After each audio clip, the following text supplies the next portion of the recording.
Well, good evening, everybody. We're back with part two. Hopefully, we'll get it right this time, Diamond Lil. Yes, this should be for real. He's going to speak. Oh, Lord, help me.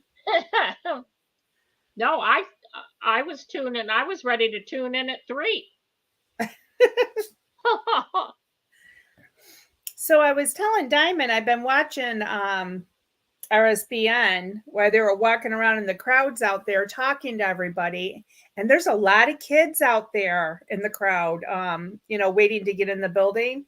Mhm. It was good to see. I know he's talking Yep. about education tonight, but anyways, they were saying there was 12 protesters across the street, and then the line to get in to see Trump went on around the building for like 8 blocks. And where's mainstream media? Mhm. Over there with the 12 protesters. Mhm. When is it going to end? I can't take much more of it. Well, Julie Green said the news media is coming down.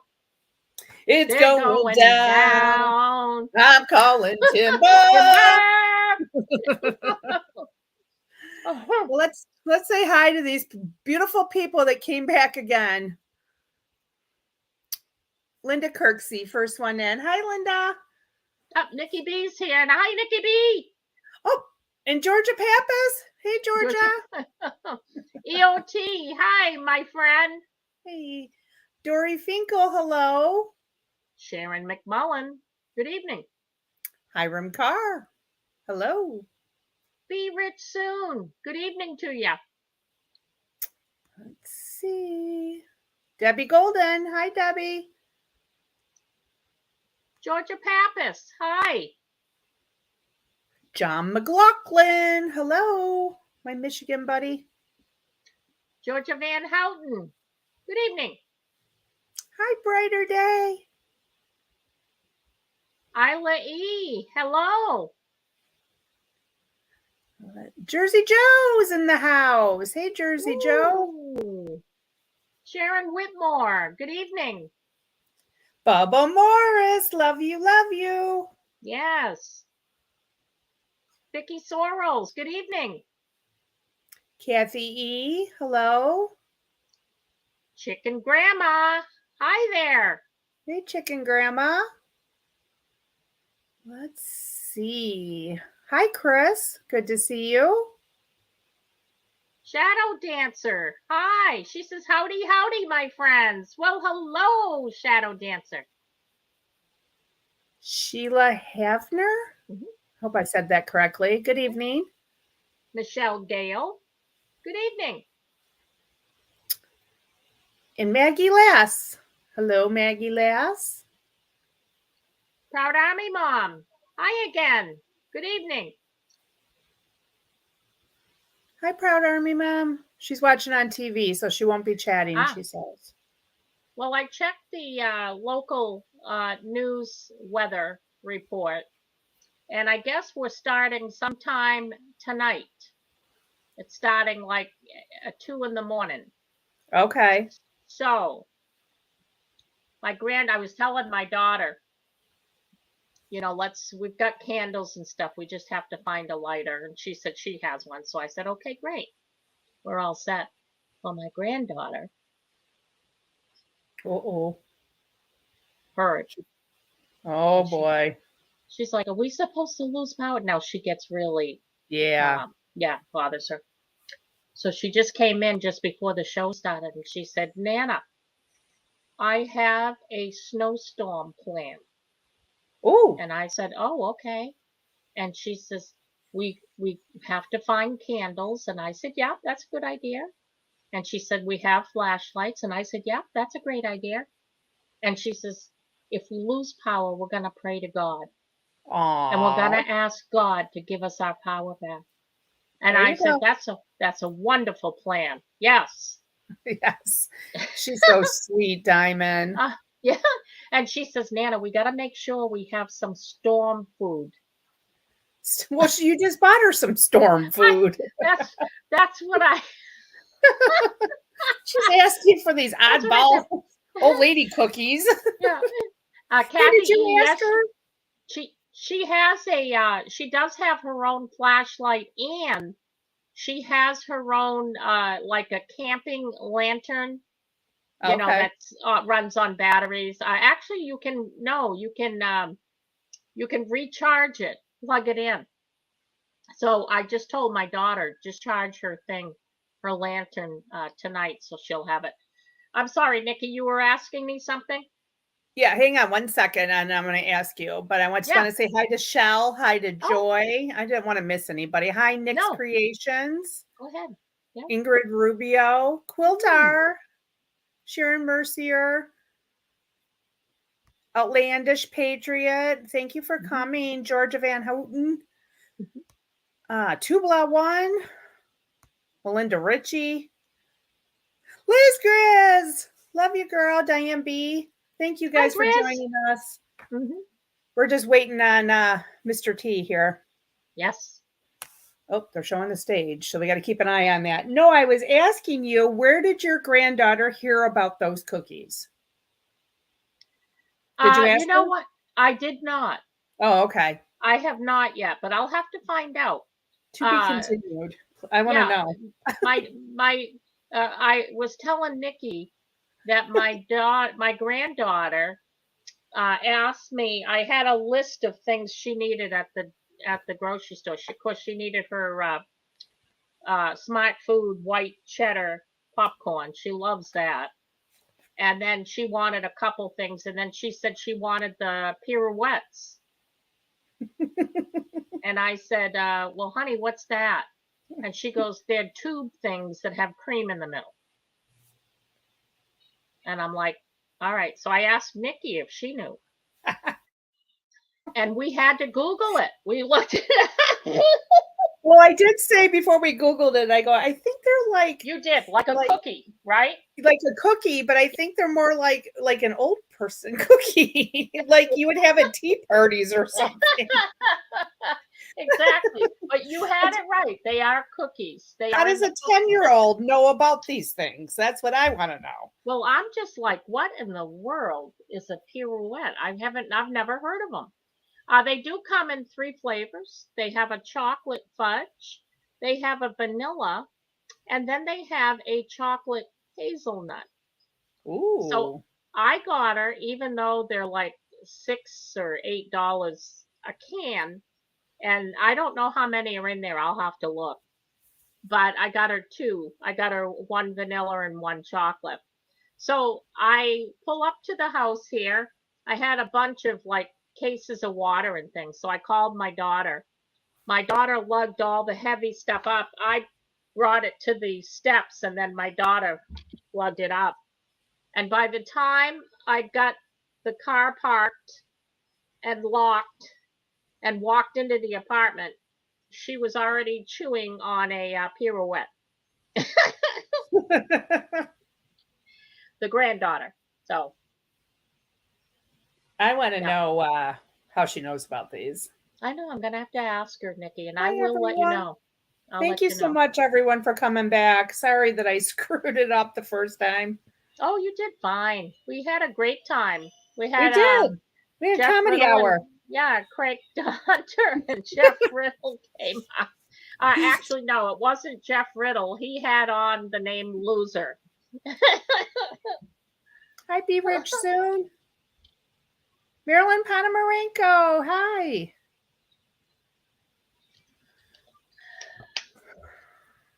Let's see. Well, So who wants to take bets that Trump's going to be late? I hope not. I hope he's early. I mean, start at 7, Mr. T. Come on. Just be on time for once. Yeah, let's get it done and over with, you know? So I'm hoping in my show tomorrow morning that there is not a lot of wind. They're saying 50-mile-an-hour winds. So You might lose power, Diamond. oh, Dory Finkel says she believes they're a German cookie. Thank you, Dory. Thank you. But how would a 10-year-old know about these? I know. How did she figure it out? I'll have to ask her. She must have seen an ad or something on Probably a video or something. Vicky something. Sorrell says her husband and daughter love those cookies, except the hazelnut ones. Yeah. Well, good. That's the only one she didn't buy, Vicky. So you're batting 100 there, Diamond. Yes. So we'll see. I haven't even tried it. I should try it. You know. Go get one. Yeah. I'll Do you have to think see she'll if share with you? She might. Depends on what kind of a mood she's in.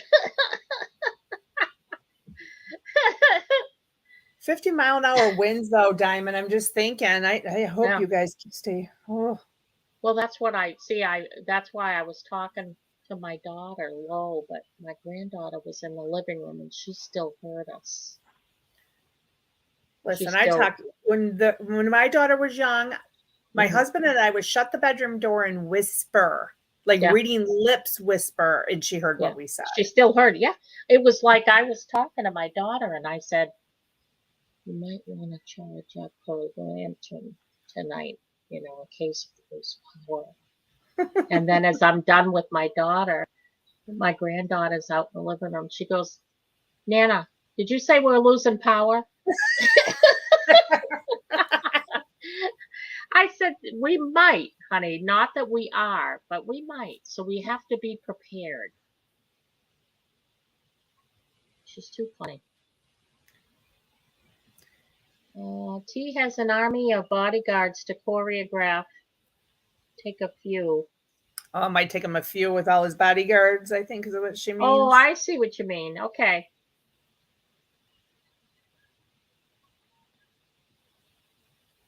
John McLaughlin says he's going to have to take a drive to St. Ignace just to get a Shut Up t-shirt. Well, John, if you take a drive to St. Ignace to get that t-shirt, grab me one too and I'll pay you. Oh, there you go. St. Ignace is up by the Mackinac Island area. Oh. It's up north. Yeah.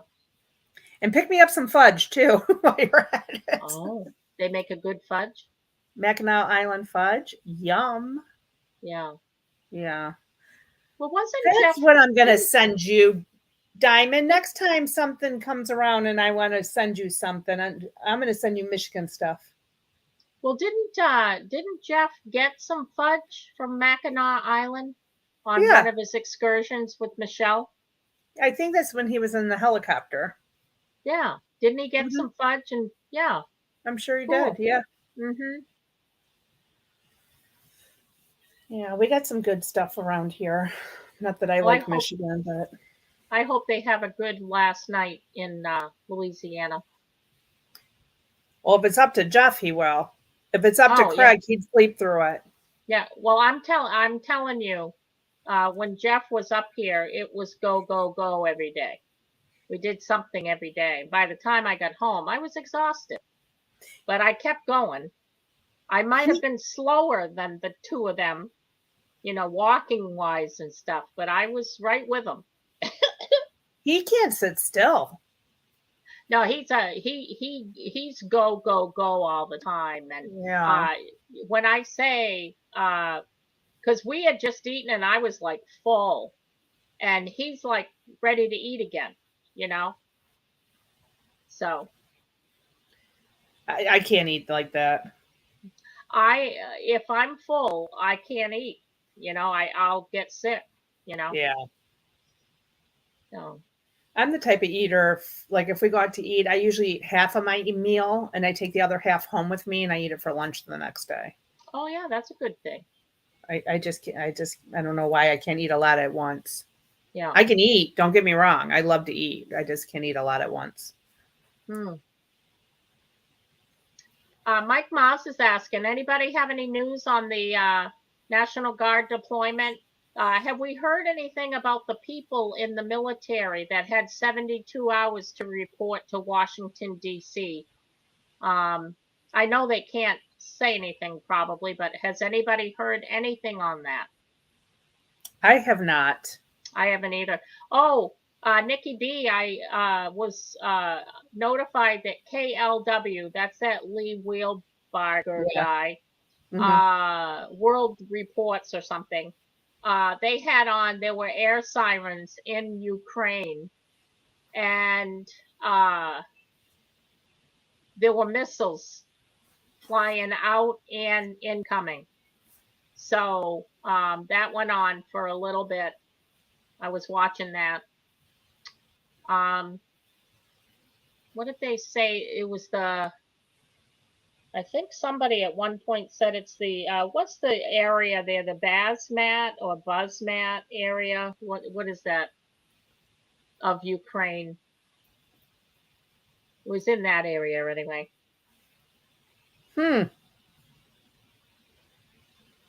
Two blah one. I do not. I don't eat artichokes, so I'm not sure if we have stuffed artichokes here.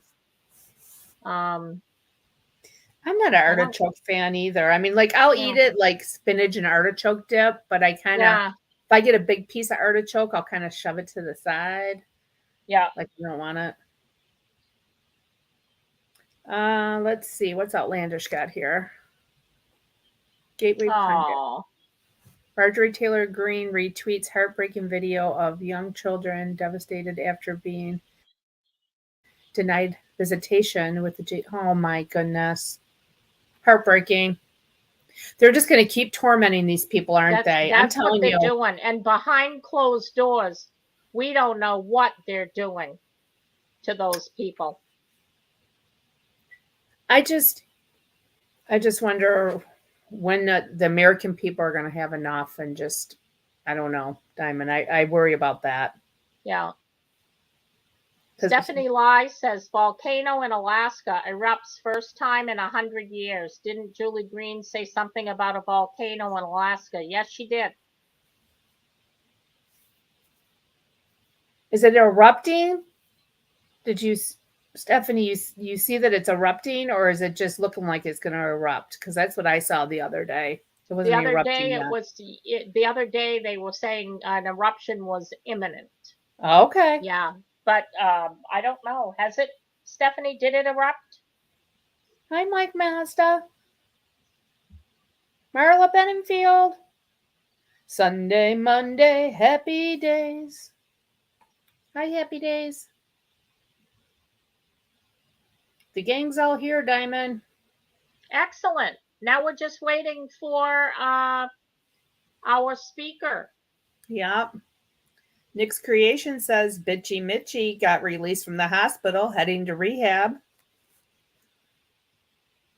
What is he learning how to walk with a boot? Is that what he's doing?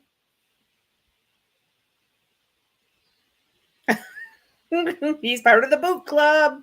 Yeah. Did he trip on his boot? Is that what made him fall? And now they're going to send him to rehab so he can learn how to walk with his boot on. Lala, she says, if you leave a comment and someone responds for you to text them with your phone number, is it a scam? Yes, it's an absolute scam, and it probably says something about WhatsApp or something on it. It's a scam. Don't do it. I get that all the time if I comment under Friendship Pearson's videos. Oh yeah.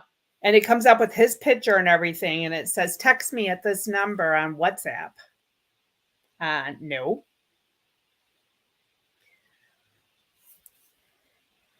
You're welcome, Lala.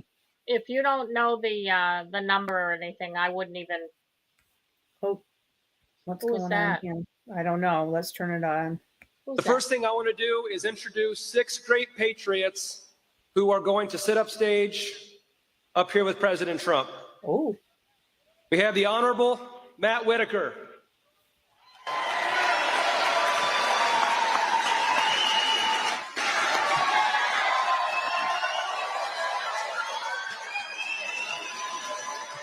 Yeah, Nick, that's mine too. Yep. We have former Congressman, the Honorable Rod Blum. Whitaker, wasn't he with the Fib? I don't know. I wish he would say their We title. have Sheriff Tim Lane. Sheriff. Okay.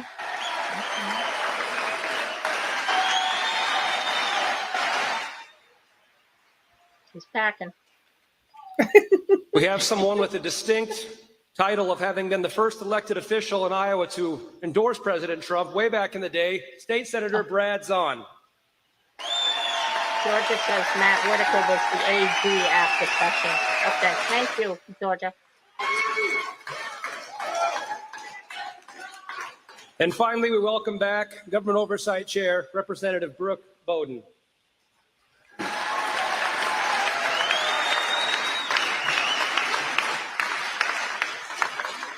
It is now my honor to introduce a governor who needs no introduction.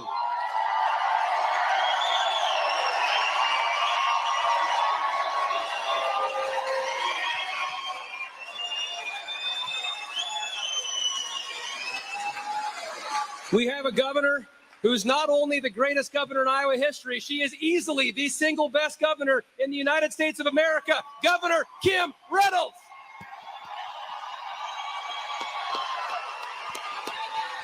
Go, Kim. Go, Kim. You go, girl. You go, girl. Oh my gosh, this is incredible! Thank you for being here! Who's excited to welcome President Trump back to Iowa? He has a special relationship with Kevin and I and with Iowans, fighting back against China and supporting our farmers, unleashing an economy where people were working, wages were rising, leading with common sense. In short, he fought for Iowans. Now, once again, the eyes of the country are on Iowa. And Iowa Republicans, many of you in this room, we get to kick off the 2024 presidential cycle. Now, it's going to,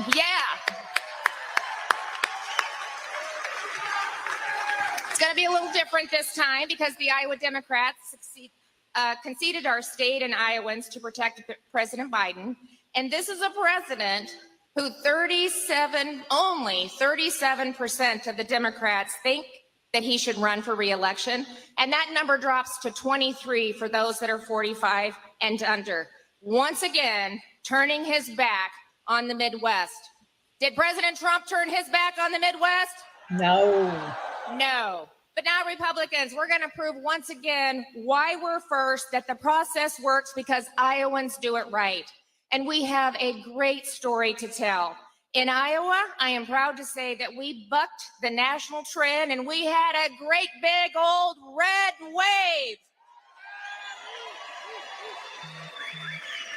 We beat two 40-year entrenched liberals, and we got freedom-loving patriots and Brenna Bird and Robbie Smith across the finish line.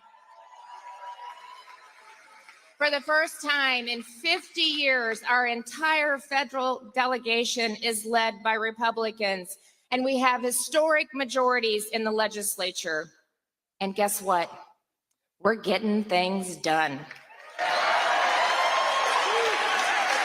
The boldest school choice plan in the country passed, kicking off a school choice revolution across this nation, ensuring that education freedom doesn't just belong to those who can afford it. We're making sure that Iowans have access to health care with common sense med-mal tort reform. We're fighting back to make government smaller and more efficient, shrinking the executive branch agencies from 37 to 16, saving Iowa taxpayers $214 million over 4 years. We are delivering on the promises we made. Our national profile is rising, and I can tell you, with this legislature, we are just getting started. So aren't you glad that you live in the freedom-loving state of Iowa? Well, here's the deal. While things are good in Iowa, D.C. has lost its mind. Over the last 2 years, Joe Biden has failed to protect our border, he's failed to protect our skies, and he's failed to protect our pocketbooks. Joe Biden isn't just asleep at the wheel. That car is out of gas.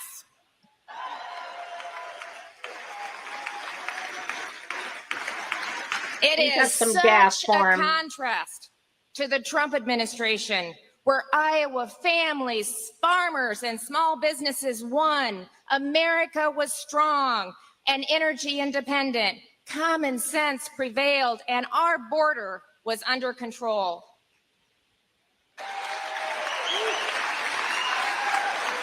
What's happening at the southern border is unconscionable. Iowans and Americans are dying from fentanyl that's streaming across our border. And it wasn't like this 4 years ago under President Trump's watch. He is unapologetically American first. That's why when President Biden was in Ukraine, President Trump was in Ohio.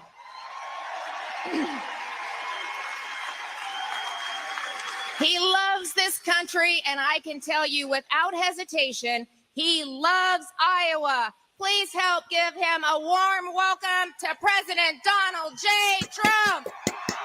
And I'm proud to be an American.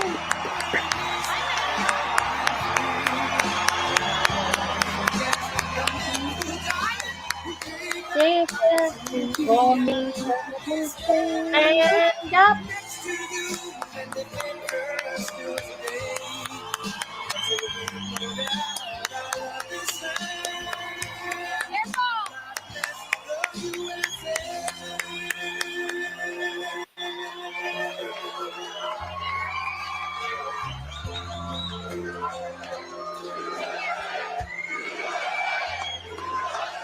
From the lakes of Minnesota to the hills of Tennessee, across the plains of Texas, from sea to shining sea, Detroit down to Houston, and New York to LA, where there's pride in every American heart, and it's time we stand and say. Yeah, I don't want to get a copyright, Diamond. Thank you, Liz, for the reminder. I'm over here enjoying the music. Are you there, Diamond?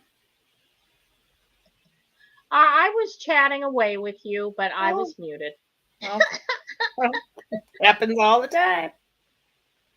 Stephanie Lai, no problems, my friend. No worries.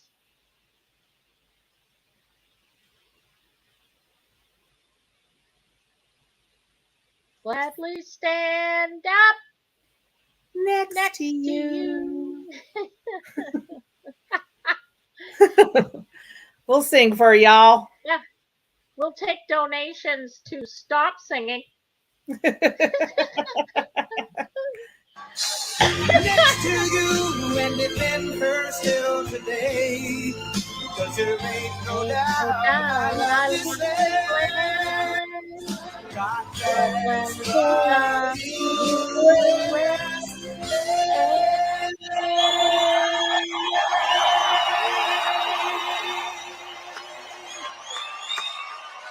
Where's our president? Oh, thank you very much. Thank you very much. And thank you, great governor. That was beautiful. That was beautiful energy. He's got that energy. Thank you.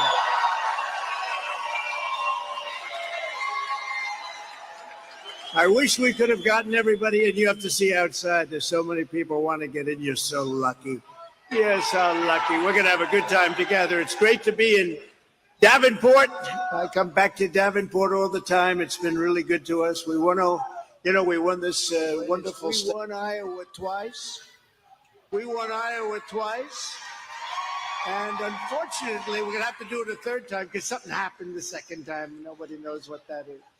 But we're going to do it a third time. But I just want to thank all of the great people of Iowa. I'm proud to be the home of the first in the nation caucuses. And we kept it that way, Kim, didn't we? We kept it that way. As president, I fought hard and won to protect Iowa's first in the nation status in the Republican Party. A lot of people called me about it, including your governor, and I said, we're doing it. That's where it's going to be. It's where it's going to be for a long time. As long as I'm around, I'm telling you, it's going to be. The Democrats did it a little bit differently, didn't they?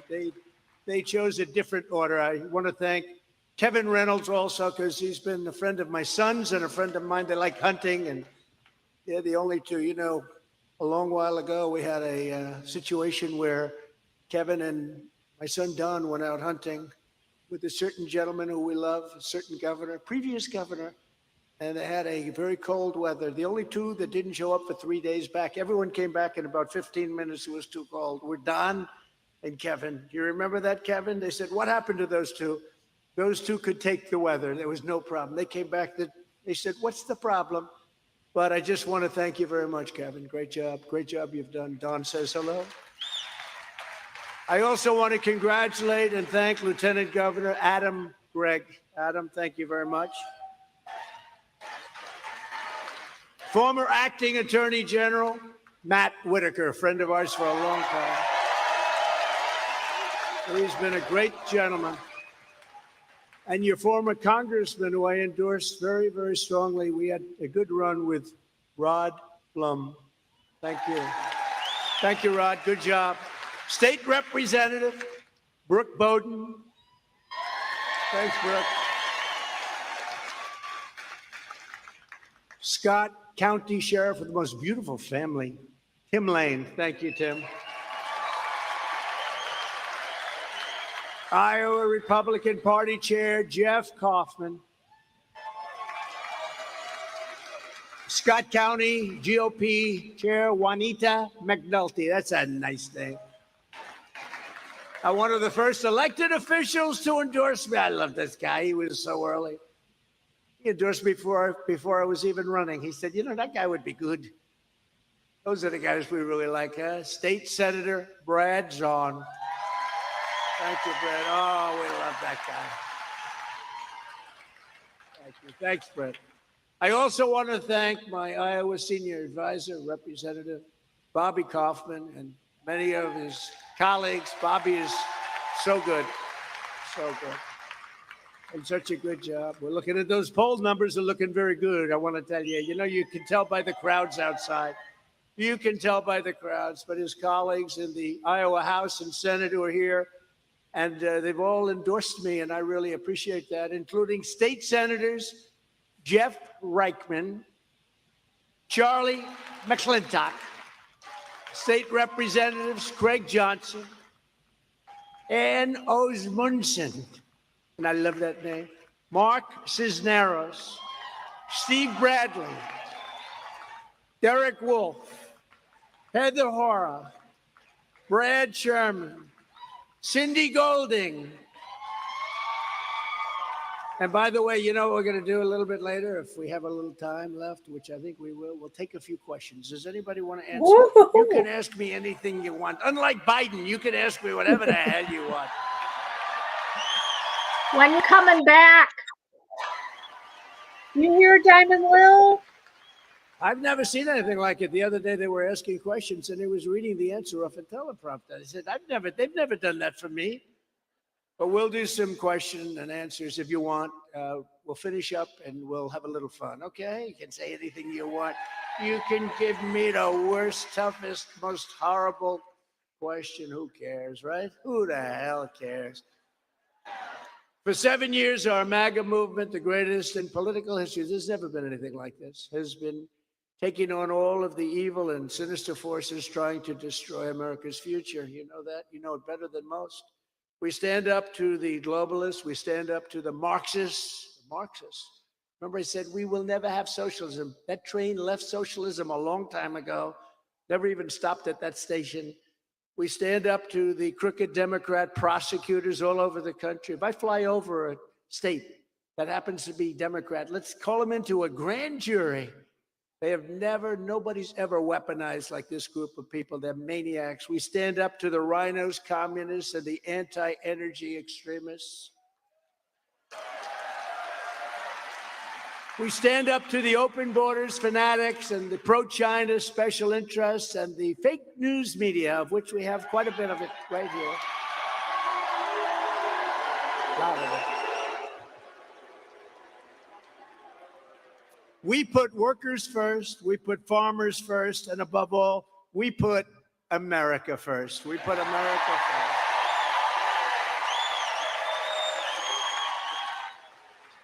In our 4 incredible years, and they were incredible years, we achieved more for Iowa than any president in American history. It's not even a contest. And in particular, the farmers, they know better than anybody, working hand in hand with Iowa's leaders. I was the most pro-farmer president that has ever been in the White House by far. I was rated that by everybody because I appreciate the farmers. I know how smart they are, how good they are, and how hard they work. Nobody in history did more for farmers of our country, the great farmers, than I did. To protect family farms, I virtually eliminated the unfair estate tax or death tax. You know, remember I used to say, look, I'm trying to get this passed. I don't know if I can get it. But if I do, if you love your children, you can leave your farm to your kids. If you don't love it, you don't have to worry about tax. No tax. They call it a death tax. That's not a nice word, but, you know, very appropriate. If you don't like your kids that much, or if you don't like them at all, which happens on occasion, don't leave them a thing. The tax won't help you. Don't worry about it. Does anybody in here not like their children? Oh, be careful. Oh, we got to be careful with that. The problem is the fake news media is going to report that as fact. You know that. You're going to have a lot of explaining to do. He loves his boy. He loves his family. We also gave a giant tax cut to family farms that operate as pass-through entities, a big thing for you farmers, which constitute more than 90% of all agricultural production in the United States. So we got the pass-through done. Nobody thought it could be done. I repealed Barack Hussein Obama's ridiculous Waters of the United States rule. Do you know what that is?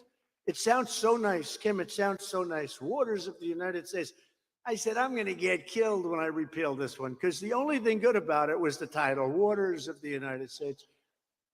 And I repealed it, a federal power grab over every ditch and every puddle on private land that make it sound like it was a lake. You couldn't use your property. They really were taking your property away. I'll never forget when I did it. I had a group of farmers and builders, home builders, standing behind me, about 50 of them. And when I did it, half of them, these are men, and in some cases, about 5 women, they never cried in their life before, maybe when they were a baby in their mother's arms, but they're not criers. Half of the people were crying. I gave them back their rights. I gave them back their property. I mean, it was an incredible thing.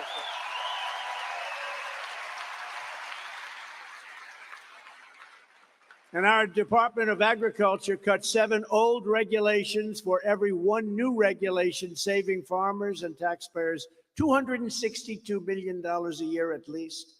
I ended the NAFTA disaster. That was a disaster. Worst trade deal ever made. And I replaced it with something you like very much, with the USMCA, Mexico and Canada, best trade deal ever made. You know how you know it's good? Mexico and Canada want to renegotiate the deal. I see they're up there. We want to renegotiate. It's not working so well. We want everybody to be happy, but it's better that way than the other way. For for decades, we had to live with NAFTA. What a disaster it was. But the USMCA, we're very proud of that. Everyone said that's another thing couldn't be done. We did a lot.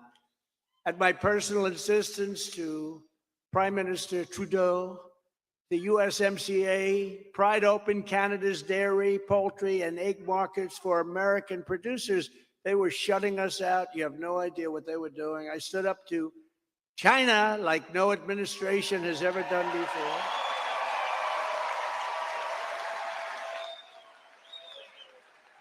Then I brought in hundreds of billions of dollars of tax and tariffs and all sorts of revenue pouring into our treasury from China, when no other president had ever gotten literally 10 cents, nothing. They came in and they took our country by storm, and we stopped it, and we made one of the greatest trade deals ever.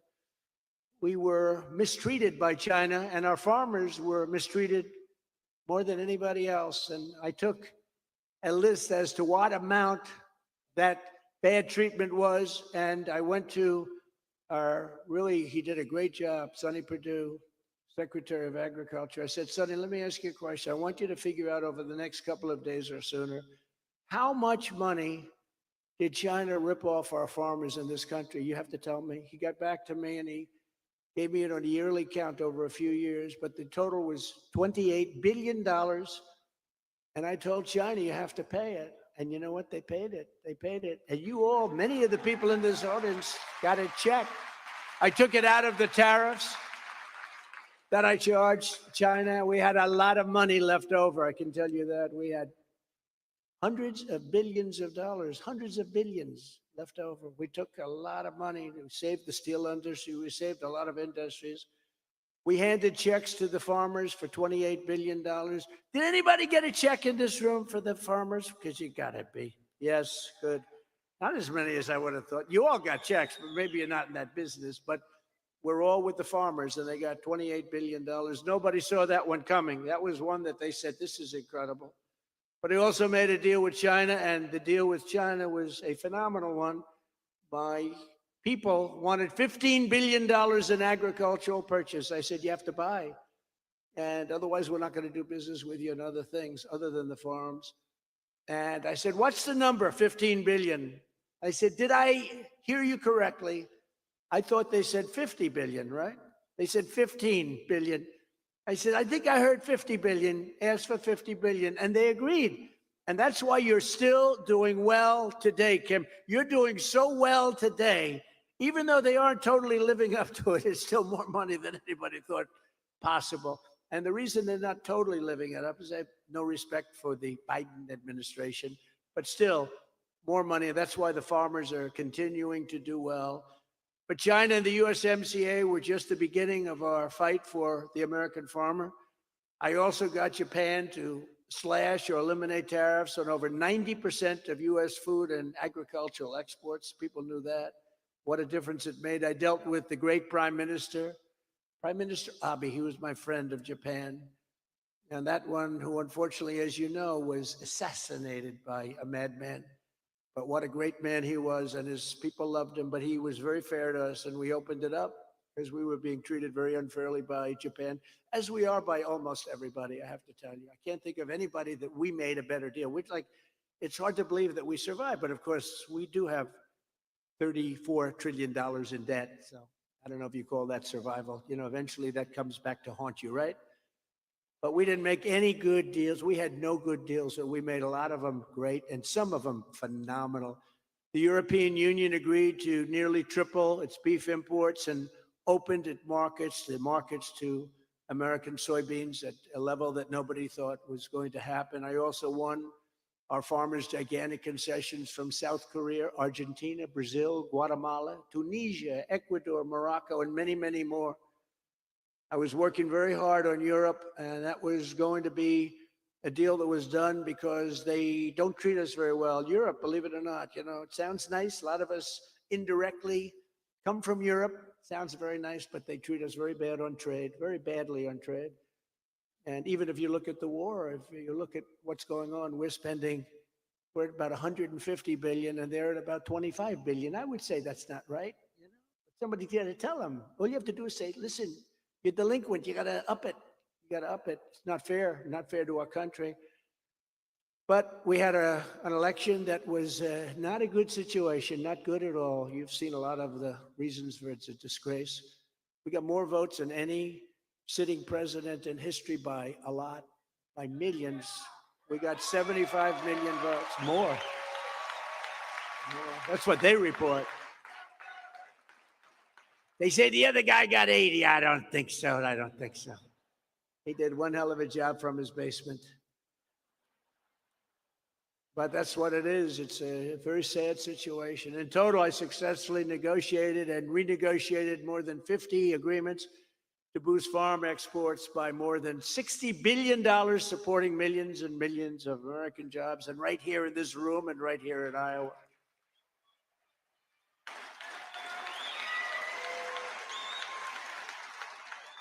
And that's what happens when you have a president who stands up for America and who puts America first. It can be done. It can be done. I remember France, who I like a lot, but France, they were going to put a tax on a lot of our business. Almost all businesses dealing in France. And I said, that's okay if they do that. And my people came back to me, smart people. Sir, they're going to put a tax on and they won't negotiate. I said, just go back and tell them they have to. It's not fair. And you know who I'm talking about. And he's a good man. He's a friend, Macron. And I said, listen, here's what we have to do. If you want to do this, because my people came back after like 2 weeks, they couldn't get anything. They got nothing, Kim. You have people that are better than that, I'll bet. But they couldn't get anything. And they were hardworking. They worked so hard. So I called up the top people. I said, listen, here's the story. We're going to put a 100% tax on your wines and your champagnes that come into the United States because you're putting a tax on. No, you can't do that. He said, no, we're going to do that. It's already done. The papers are going to be signed tomorrow morning. We're putting a 100% tariff or tax. Close enough. We're putting a 100% tariff or tax on every wine, all of your champagne. Oh, we're going to miss it. We're going to miss it because at 100%, you're not going to be sending so much to us like you do now. And we'd like to think about this. They called up within an hour. And the whole tax thing was gone. We had no problems. Sort of amazing.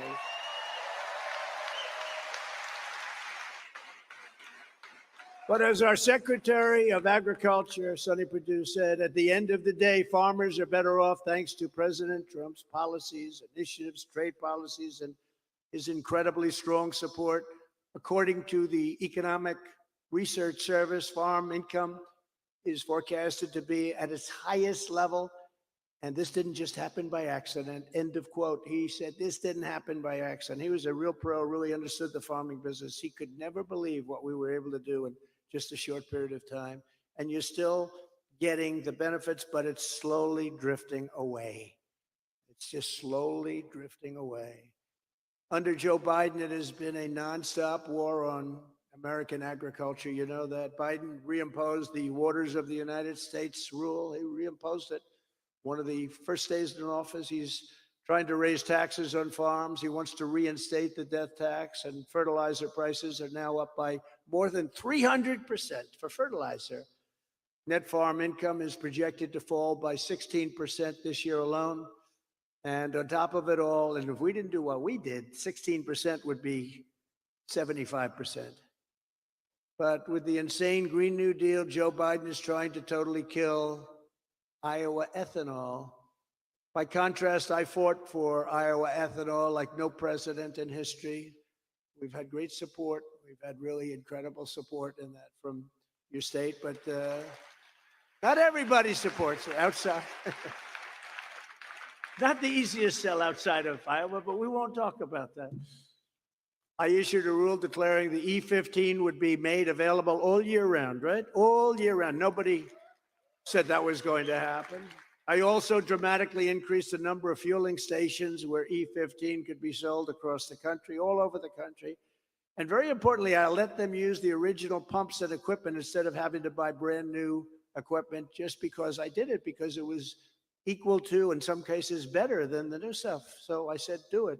People came to me, they said, we just can't afford to redo this. And remember, we had that conversation and we worked it out. So I'm very honored to have done it. Every promise I made to Iowa as a candidate, I fulfilled as your president. Nobody's ever done this. I made that promise to defend ethanol, and sometimes we really had to go to the wall on that one, but I did, and I took care of it. I promised to move the embassy to Jerusalem and to get it built, and I did.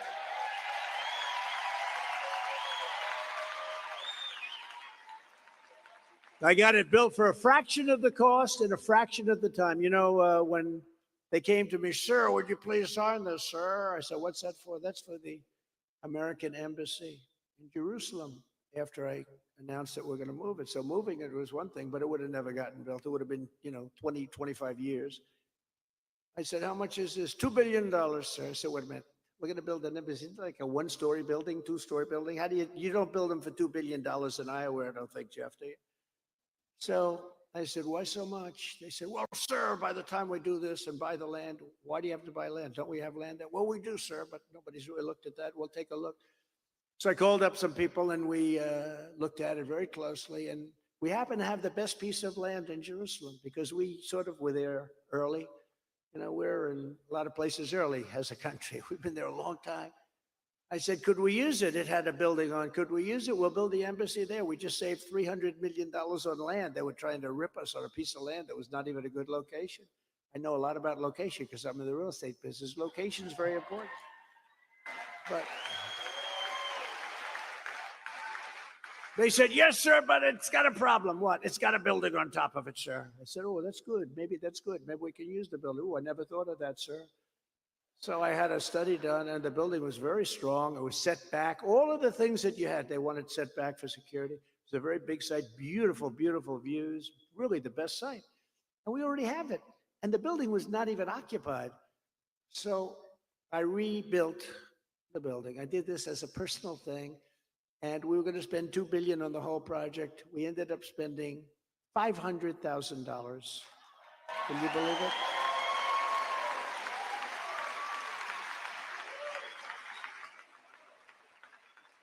I went to he was a great ambassador. And David, I said, David, let's see what we can do it for. He calls me back. Sure, we can do it. This is the first time I ever did this. We can do it, sir, for $297,000.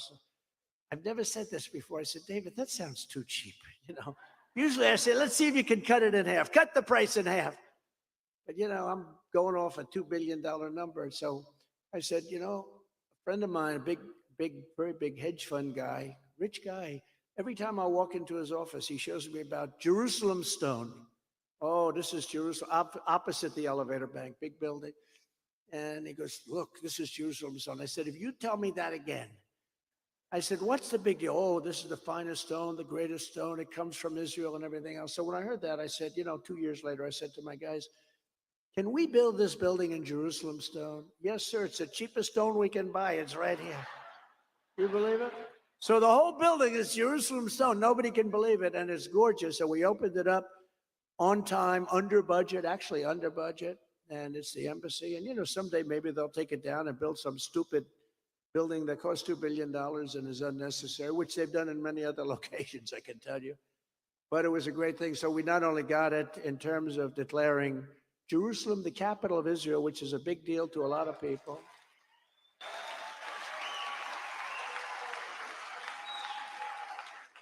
Big deal.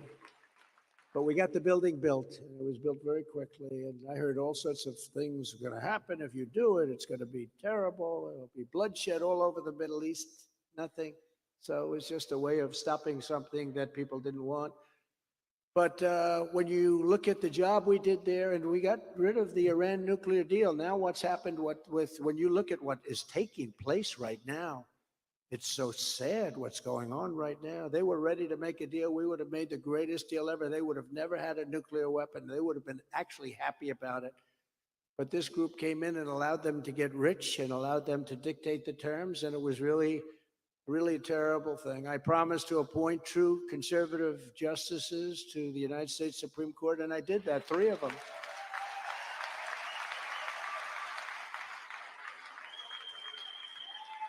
And over 300 federal judges. The whole court system is different. Of course, I never seem to get one of them. So, you know, it's one of those things. I get killed in these courts. If I get one, you know what they do? We'd like to recuse ourselves. Oh, great. That's wonderful. I promised that I would impose a travel ban to keep radical Islamic terrorists the hell out of our country, and I did that. I said I would get reparations from China, and I did that. We talked about that one. That was a big one, the $28 billion for the farmers, but much more than that for a country. Hundreds of billions of dollars I took in and kept our businesses alive because they were dumping, as an example, billions and billions of dollars worth of steel. And I was able to keep the steel businesses alive. So many people in the steel business, they come to me, they hug me, they cry, they hug me. You saved our business.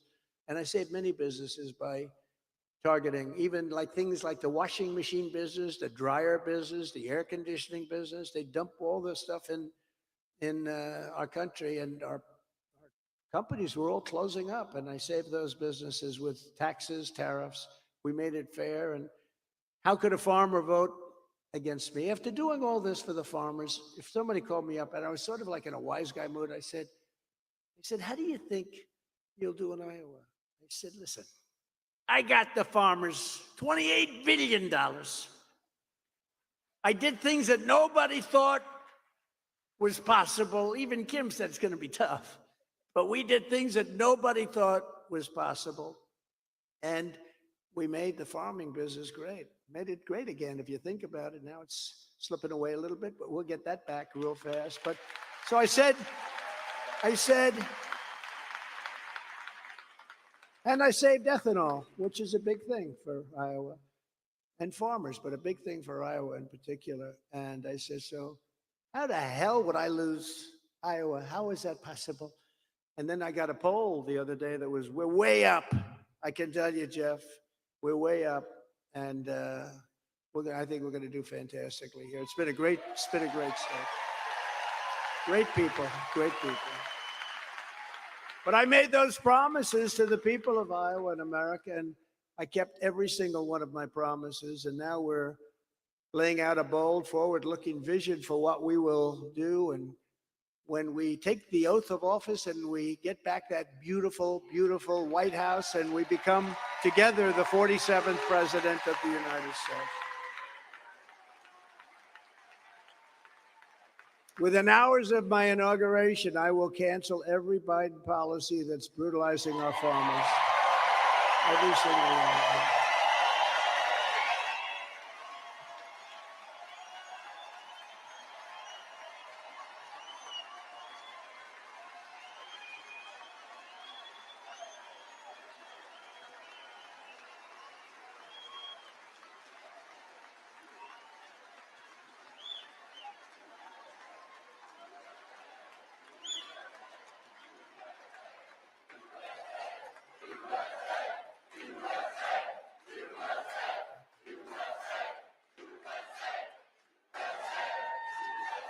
Thank you.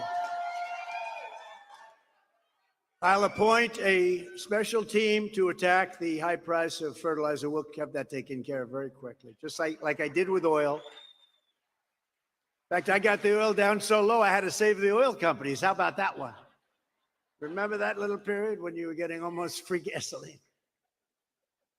We had to save them. We had to call OPEC, and we had to call Russia, frankly, and Saudi Arabia. We said we had to get the price up, but we saved all those companies. We got the price down to tremendously low numbers, and this country was right. We've never had an economy like we had. And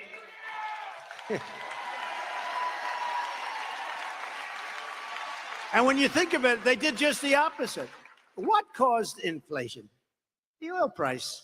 The oil, energy became so ridiculously expensive, it drove everything up. Now everything is inflated. Now it's more than just energy, but we'll get it down. We're going to get it down. We'll get it down fast. And I'll tell other countries where we spend billions and billions of dollars on military protection. I've said this during my 4 years. I'd meet with these countries. I say, they would come in to thank me for the protection we give. I say, where do you buy most of your products? Sir, we buy mostly from China. Oh, that's nice. Well, you're going to buy from us from now on, or we're not protecting you anymore. Everyone thought that was terrible.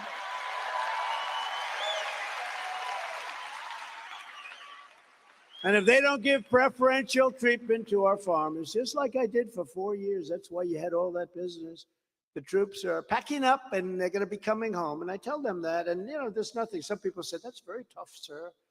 I had one gentleman, a prime minister from a certain country. I said, where do you buy your military equipment? Sir, we buy it from China.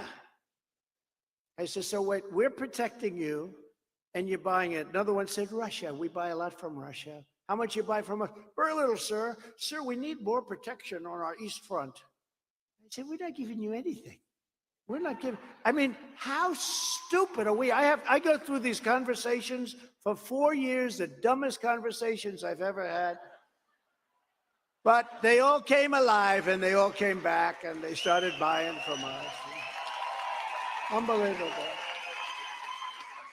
I'll also rapidly restore American energy independence and even energy dominance with Iowa ethanol playing a part. You know that. We won't just increase ethanol production in our country, but we'll export ethanol. We're going to export it all over the world. And just as I did for 4 straight years, I will protect the ethanol and I will go after anyone who wishes to destroy it. And let me tell you, we had a lot of people that fought me on that one. It's also, by the way, it happens to be a national security priority as far as I'm concerned. Now, I may or not, you know, it was so nice because when Kim, she was so energetic and nice and so incredible for the place and such team spirits. I said, you know, maybe I shouldn't mention this part, but we have to. Should I mention it? More exciting. Okay, so remember this. Ron DeSantis. Did anyone ever hear of DeSantis? The sanctimonious DeSantis. No, Ron DeSantis strongly opposed ethanol. Do you know that? And we don't even know if he's running, but I might as well tell you. If he's not running, I'll say he was fine on ethanol. Don't worry about it. He strongly opposed ethanol and fought against it at every turn. And he's going to do that again because people that come out early for something, that's where they go. That's what it is. So, you know, he may do something politically, but he was very, very bad on ethanol. He fought it all the way. And he also fought against Social Security. He wanted to decimate it and voted against it 3 times. Voted against Social Security. That's a bad one. A lot of people don't know that, but I think they've been finding out over the last 4 weeks. One of the reasons that we're zooming in the polls, perhaps. Maybe that's one. Maybe it's other things too. It's really based on what we've done, I think. And on Social Security, well, we're at it. He wanted the minimum retirement age to be lifted to people that are 70 years old, a substantial increase over what it is right now. That's a big increase. And he also voted to severely cut Medicare. I will not be cutting Medicare, and I will not be cutting Social Security. We're leaving the age where it is. But you have to remember, Ron was a disciple of Paul Ryan, who is a rhino loser who currently is destroying Fox and would constantly vote against entitlements. He would just vote against. Remember that, the wheelchair over the cliffs, the Democrats used it. The wheelchair over the cliff commercial, very effective. That was about him. But Ryan, Paul Ryan's a big reason that Mitt Romney, I'm not a big fan of Mitt Romney, lost his election. And to be honest with you, Ron reminds me a lot of Mitt Romney. So I don't think you're going to be doing so well here, but we're going to find out. But those are the facts. But I'm proud to say the final numbers just came out. And the primary elections, 98.6% of the people that I endorsed in the elections, in the primaries, won. Think of it, 98, like your temperature. See those 2 young guys? They have a 98.6 temperature. Everyone else in the room, it could be different. Who the hell knows? But they're young. They got 98.6. So it's easy to remember. 98.6% of the people I endorsed won in the primaries. And what you never hear from the fake news media, I endorsed 253 people. And of the 253 people I endorsed in the midterm elections, 233 won. So I was 233 wins and 20 losses.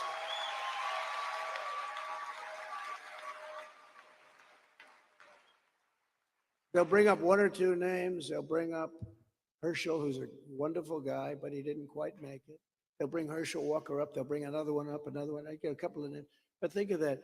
233 wins and 20 losses, if you want to call them losses. And Kim, I'll bet you didn't even know that. And then you hear the fake news saying, oh, he didn't do so well in the midterms. I did well. The party didn't do that well because we have people like Mitch McConnell and others that didn't allow them to do well. But nobody wants to mention it. So you know what I say? If nobody's going to mention it yourself, these kids.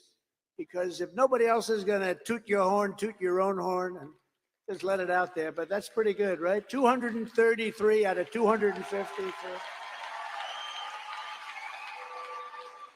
As the publication Town Hall publication, good publication, said every single time that Donald Trump has been on the ballot, Republicans either held the majority, like in 2016, or gained seats, like in 2020. The same individuals who want to blame him for losing the Senate in 2020, it was not my fault. I had a lot of good people got in because of me, like North Carolina, Ted Budd, like so many others. We had a lot of them, including some sitting senators that were in big trouble. But they want to blame him for losing the Senate in 2022. By the way, J.D. Vance did great. J.D. Vance was another one. And he's been fantastic, I have to tell you. But they have amnesia from 2018 when President Trump was in the White House and Senate Republicans gained a lot of seats that were unexpected in the midterm elections. They never mention that, the fake news, do they? But it's funny how that conveniently left out always in the discussion. They never like doing it. So on top of this, the publication said Trump still has really high approval ratings with the Republican voter base, is defeating Ron DeSantis in poll after poll by a lot. And I'm beating Joe Biden by a lot, very importantly. So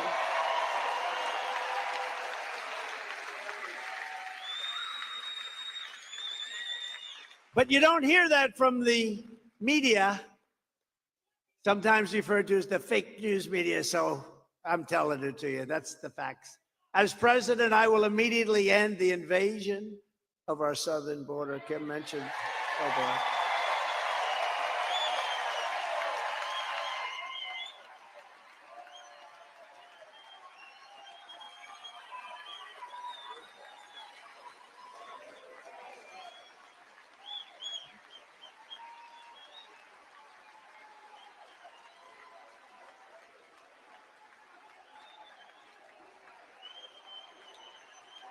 A lot of people in here. There's a lot of people in here. I ask people, by the way, we have these rallies, and this isn't a rally. This is different than a rally. We'll be back for a rally soon. It's a little too cold outside. I said, why aren't we doing one at an airport where we can have 50,000 people? They said, sir, it's too cold. That was a good call because it's very cold outside right now.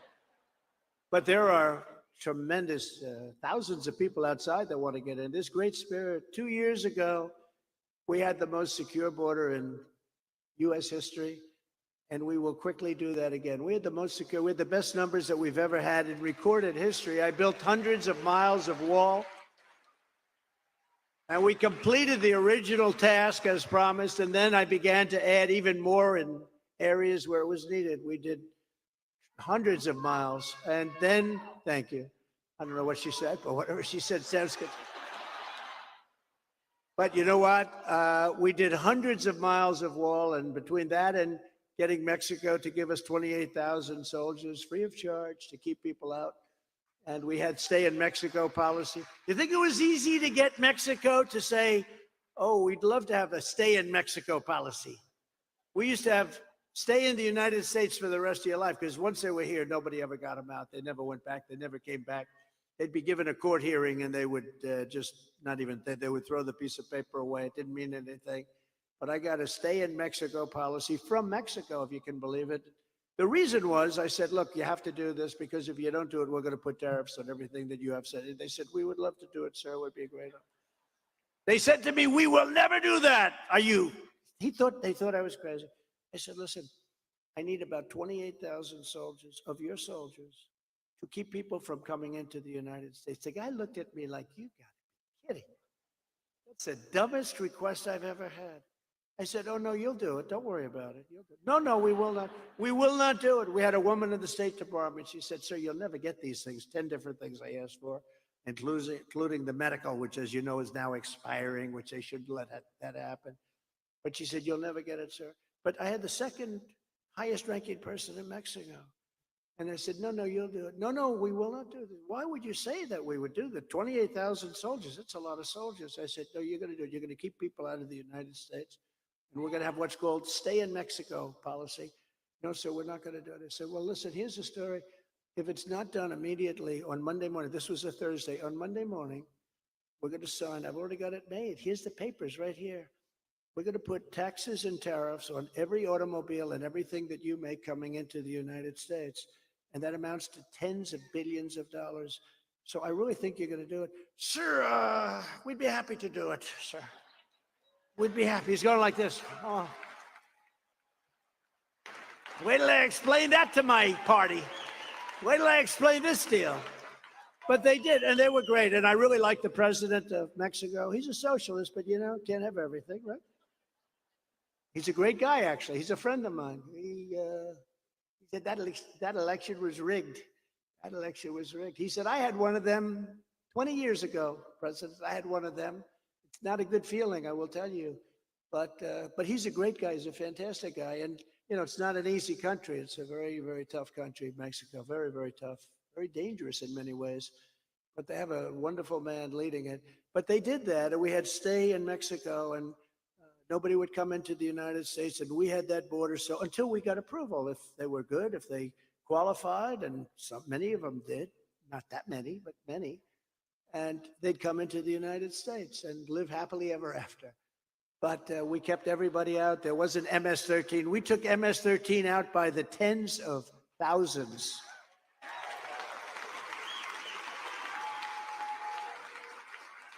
We brought them back.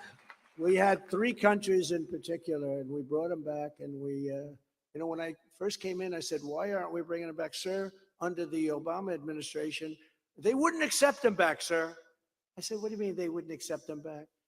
Guatemala, Honduras, El Salvador, a couple of others, but those 3 in particular, they wouldn't accept them back. And I said, well, how much money do we pay them?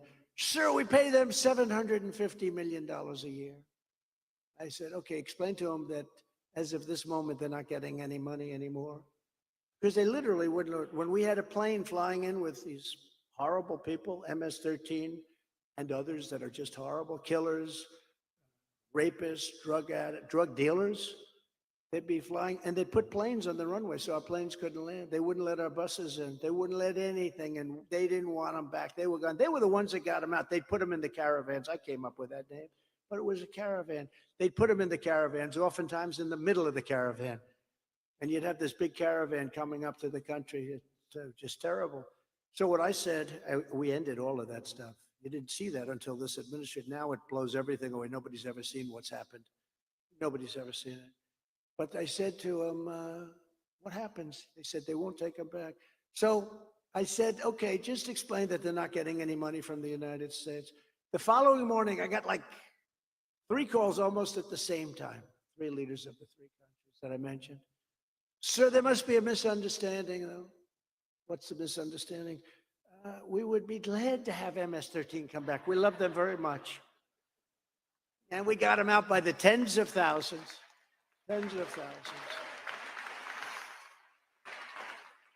Our countries are emptying out there.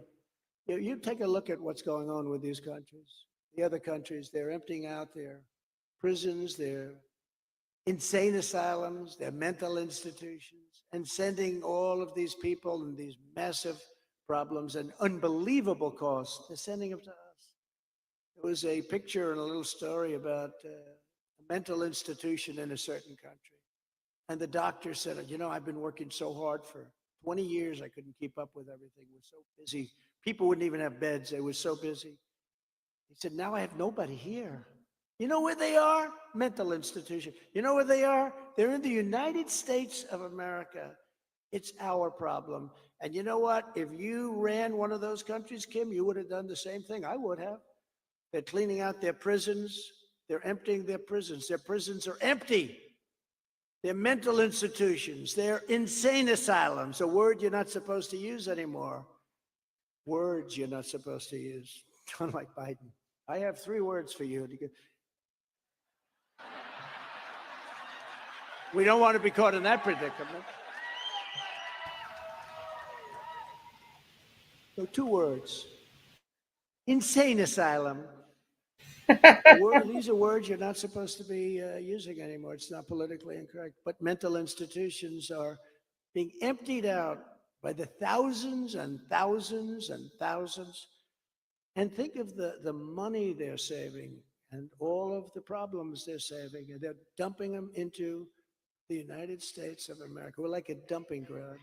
And we end that stuff, it'll end so fast, your head will spin. It's horrible what's happened. Who can even think that this is acceptable? And, you know, when you look at their policies, right? No borders, no voter ID, high interest rates, weak military, let's stop spending, woke all over the place. But you look at all of these things that they do, you can't win elections with that. You can only win if you cheat at elections, okay? Because there's nobody going to say that open borders is a thing that's popular, especially when you hear stories like that with the mental institutions and the prisoners all coming all being brought right into the United States, dumped into the United States. And we have to be very careful. We have to be a lot different on the elections. I always say, I don't want any help with the election. The only thing I want is when they're counting the votes, you got to be there. You know, we used to have one day. We used to have paper ballots. We didn't have mail-in, you know, mail them in anytime you want. They come in by the thousands, tens of thousands. 200 million ballots. Where are they coming from? We don't know. It's like they're getting dumped in their heads. It's a disgrace. But we used to have paper ballots. We used to have things where voter ID. You come in and they say, we would like to see your voter ID. And they'd show a nice picture. You know, the Democrats for their convention had a voter ID. It was like this. It was like a prisoner wears, actually, that had more information on that person.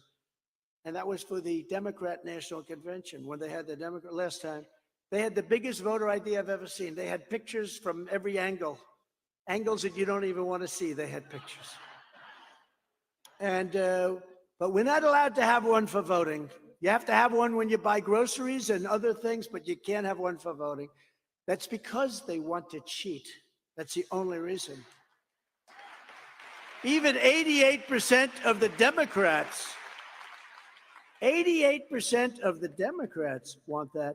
And one of the things I'm asking Republican governors to do, Republican governor, but I'm asking that what they should do while they have this power and go paper ballots, go one-day voting, one day. You know, some of these states, they're out there for 62 days. Think of it. It never ends. In fact, on election night, they say, we can't call the election because they have another 2 days, or they have another 2 weeks in some cases to vote. No, it's horrible. No, voter ID, same-day voting. You know, in the old days, we had same-day voting.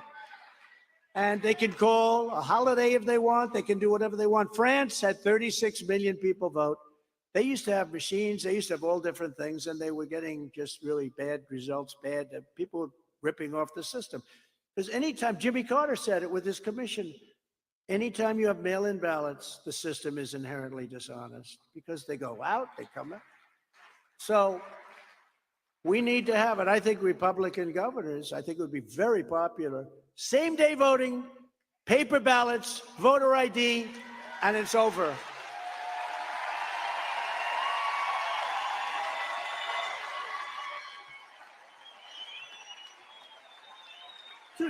Two days is it. See how I'm so popular. It's so popular. Now, France had 36 million people vote. At 10 o'clock in the evening, all the votes were cast. You had a winner, you had a loser. The loser went home. The winner went on to govern. And we should have the same thing. It's a horrible thing where the machines don't work. We have a hard time. We should have the machines. Do you see the one state?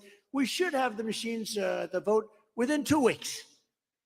You know, and what they do to those machines, what they're doing is just, our country is, it's really being hurt very badly by it. But everybody likes it. I've never seen an audience that doesn't go crazy about it. And I hope Republican governors that have that can start the process, because that's what we should all have. As president, I will sign a massive increase in Border Patrol and a colossal increase in the number of ICE deportation officers. Just so you know, these are incredible patriots.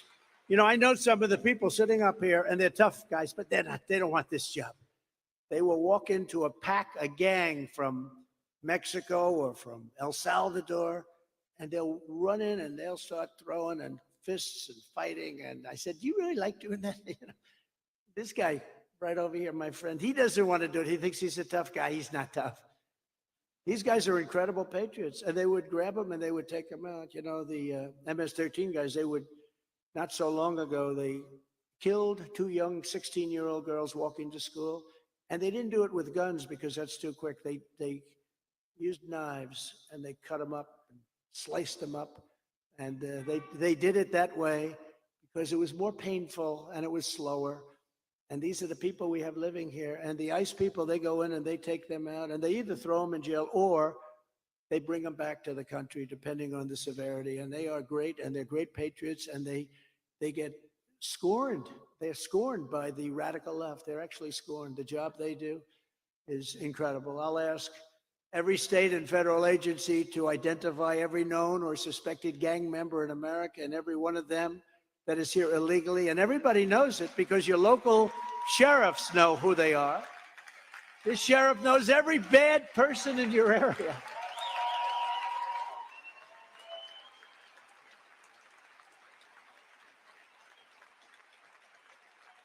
But it's politically incorrect for him to say that. But this guy doesn't mind. He doesn't mind being politically incorrect. But he knows, you know, the good ones, the bad ones, you know where they are. You can't just bring people in for that. But the local law enforcement knows. But we'll pack them up and immediately take them out of a country, and we will deliver them to the country of origin, the country from where they came. Before I arrive at the Oval Office, shortly after I win the presidency, I will have the disastrous war between Russia and Ukraine settled. It'll take 24 hours if it's not done before then. What a shame that is.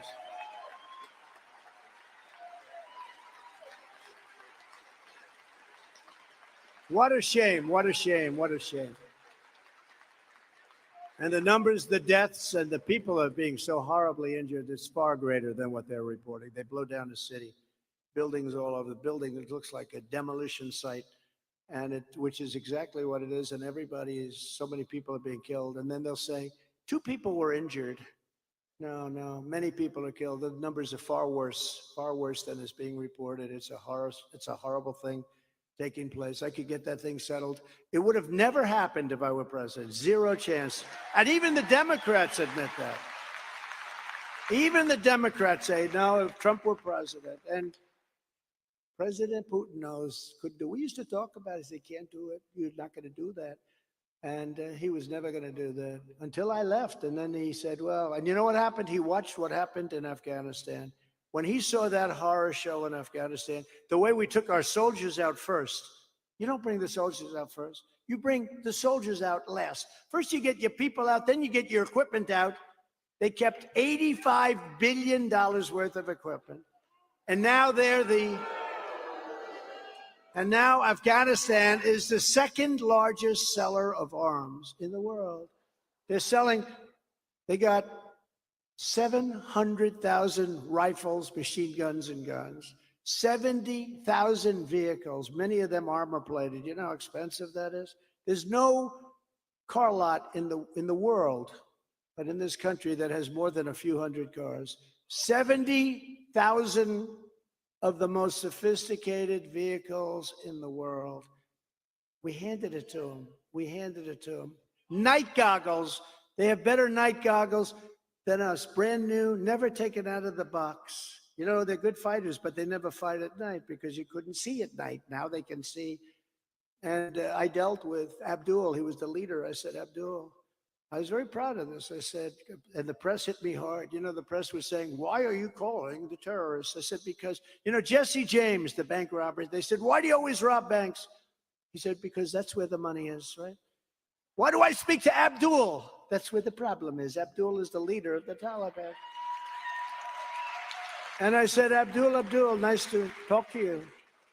I said, but listen, if you kill any more of our people, because they were going to town, the snipers, they were going to town on our people during the Obama administration in particular. They were knocking them out one after another. And I see the end result. I'd go to Walter Reed, which is so incredible, the doctors and the job they do, but I'd see what was left, what these people, what the parents went through with their beautiful son, sometimes daughter, just decimated.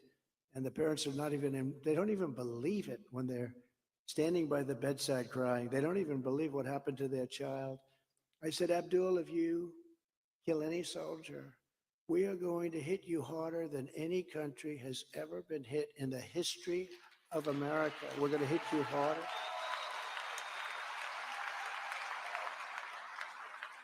And we went 18 months without one soldier killed in Afghanistan.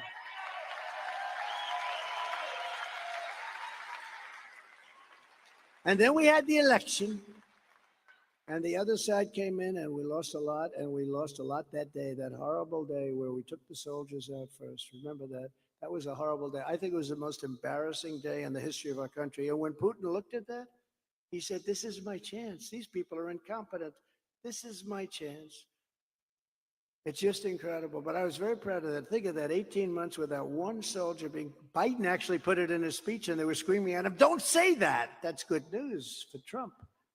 But we did a good job with this administration. You could end up in World War III because they don't speak right. They don't send the messages out right. They act tough when they should act nice. They act nice when they should act tough.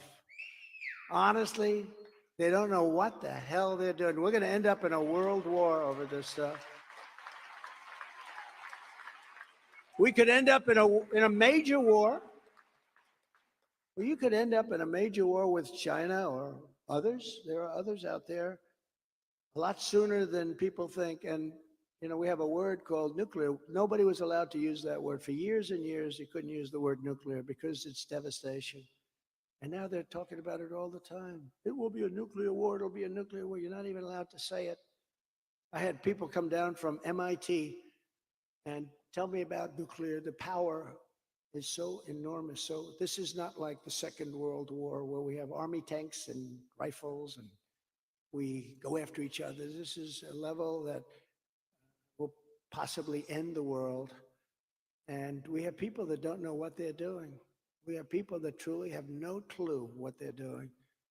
And you see it just like I do. You see the same language. They say the wrong thing. Sometimes they're much too tough, but always on the wrong subject. And sometimes they're weak as hell. Like when Biden said initially on Afghanistan, well, he could go in and maybe take over some of the country. That was not a good signal. That was not a good signal. People said, did he really say that? But we have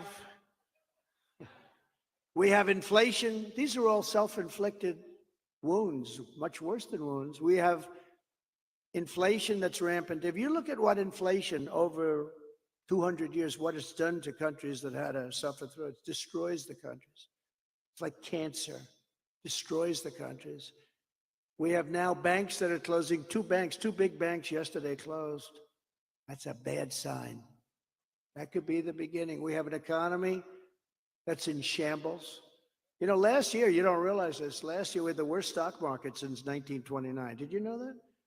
We had the worst stock markets. You know, you don't think of it because you continue to do, it's tighter, it's tougher, you have inflation, your gasoline costs you 4 or 5 times as much in some cases. But we had the worst stock market since 1929. It actually goes back longer than that. It goes back to, I think, 1887. But I said, let's use 1929 because people understand that was called the Great Depression. But we had the worst stock market. People have their 401ks. Does anybody have a 401k? Raise your hand if you're happy with it, because not too many people. Anybody happy with the results? Because I'll tell you what, they were happy when I was running this country. They were making a fortune with the 401k.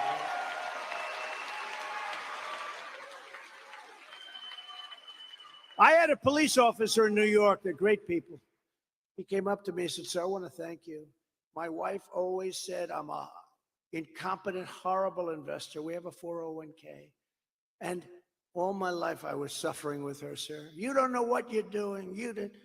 Sir, she gave me the biggest kiss last night. I was up 59% last year. This is a few years ago. And my wife loves me so much. She thinks I'm the greatest investor ever now, sir. And I just want to thank this big, handsome cop from New York. And I sort of just remembered it. But many people said that. They were up 50, 60, 70, 80%. And now you're going down at numbers that nobody would have thought. Yeah, it was the worst stock market since 1929. Think of that, what that is, the Great Depression. We have a country that's a mess, but more importantly, it's a world that's in serious trouble because we have such an impact on the world. We lead the world, or we should, but we're not leading it anymore. When you see that, and you see Saudi Arabia made a deal with Iran, and they made it through China, not through the United States. Who would have thought of that one? Who would have thought Saudi Arabia? I said this 2 years ago. I said, you know, if they keep going like this, Saudi Arabia is going to get together with Iran through China, and China is going to control that whole situation. It should have been done through us. We could have had that done so easily. These things are unprecedented. Things are happening that are unprecedented. The Biden administration has driven Russia right into the arms of China, something that is unacceptable. When you're a child studying history, the one thing you learn is you never want Russia and China to get together and form an alliance. Biden has done that. They have a big, beautiful alliance right now. And they've driven Russia right into the arms of China. Like taking candy from a baby it was for China. It was very easy. We also have the Iran problem, and I would have had that done very quickly because they were in bad shape financially. Now they're rich again. I told China, if you want to buy oil from them, that's fine, but you're not going to do any more business with the United States. And they said, we will not buy oil from them. They didn't. And we were in a position where we could have made a great deal and made a deal for them too. Made a deal for everybody to keep the world safe. But when I left, all of a sudden, China went back and started paying a fortune for the oil, and they're rich now. Iran is very rich now, and it's a much different situation than it was. Iran was ready. They were totally ready to make a deal. Then we had a bad election, really bad, and we're in a position now that we have problems that I don't think we've ever had a more dangerous time for this country and for the world. I don't think there's ever been, again, it has to do with weaponry, but I don't believe there has ever been a time like we're in right now. What they've done to our country in 2 years is unthinkable. It's unthinkable. Standing before you today, I am the only candidate who can make this promise.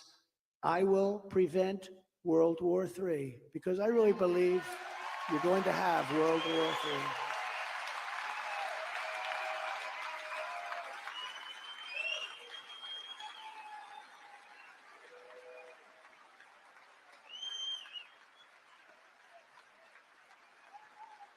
Because I believe you're going to have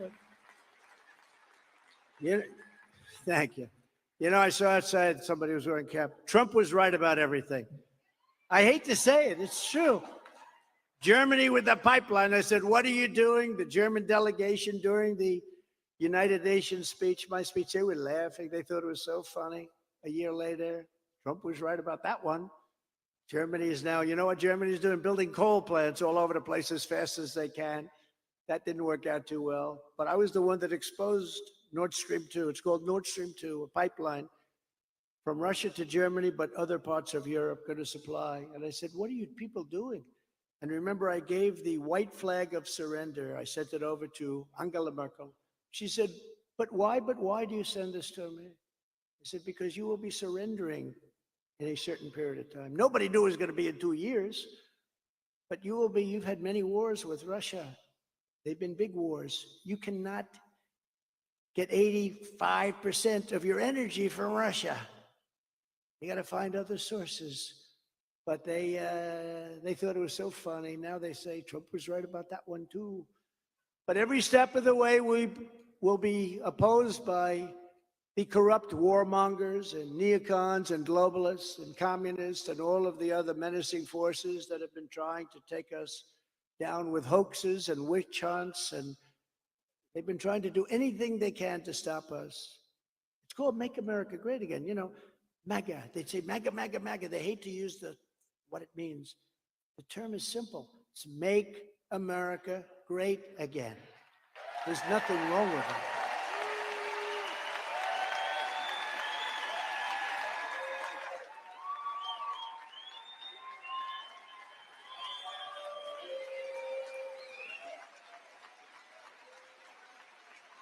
They're breaking every law to persecute us, while Joe Biden's brazen corruption and criminality is totally ignored. I mean, you take a look at what's on the laptop from hell.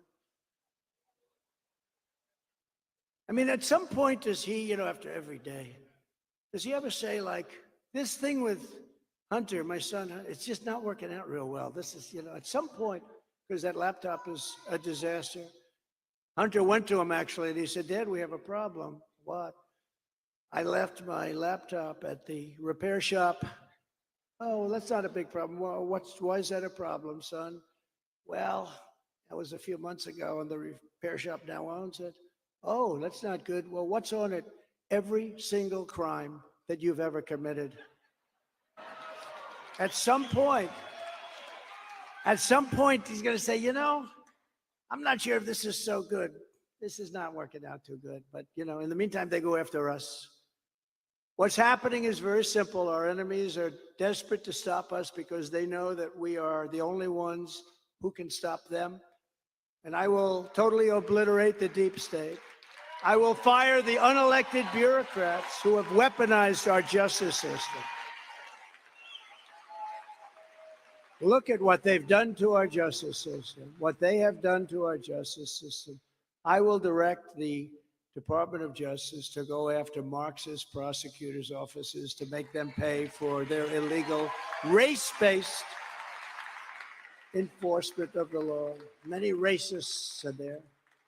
I will revoke China's most favored nation's trade status. China says they're a growing country. We need help. They don't need help. They're doing just fine. But can you believe that they have a most favored nation?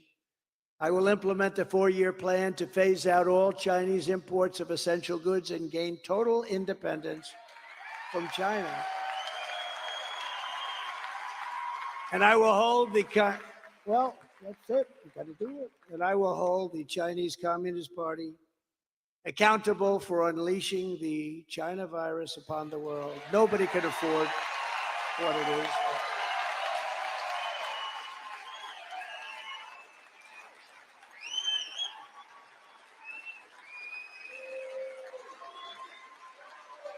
I told you before that I was very proud of the trade deal that I made with China and the farmers.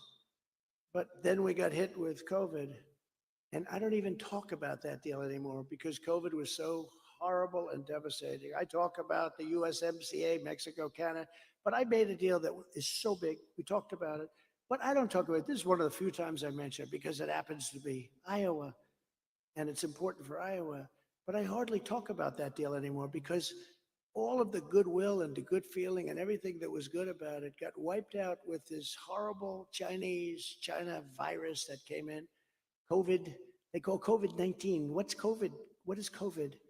It's the China virus. It is the China virus. And it came in and it wiped out all of the goodwill. It was I would go around for a few months before this happened and I'd say, we just made the greatest deal with China. It's good for China, good for us. We're supplying them with food.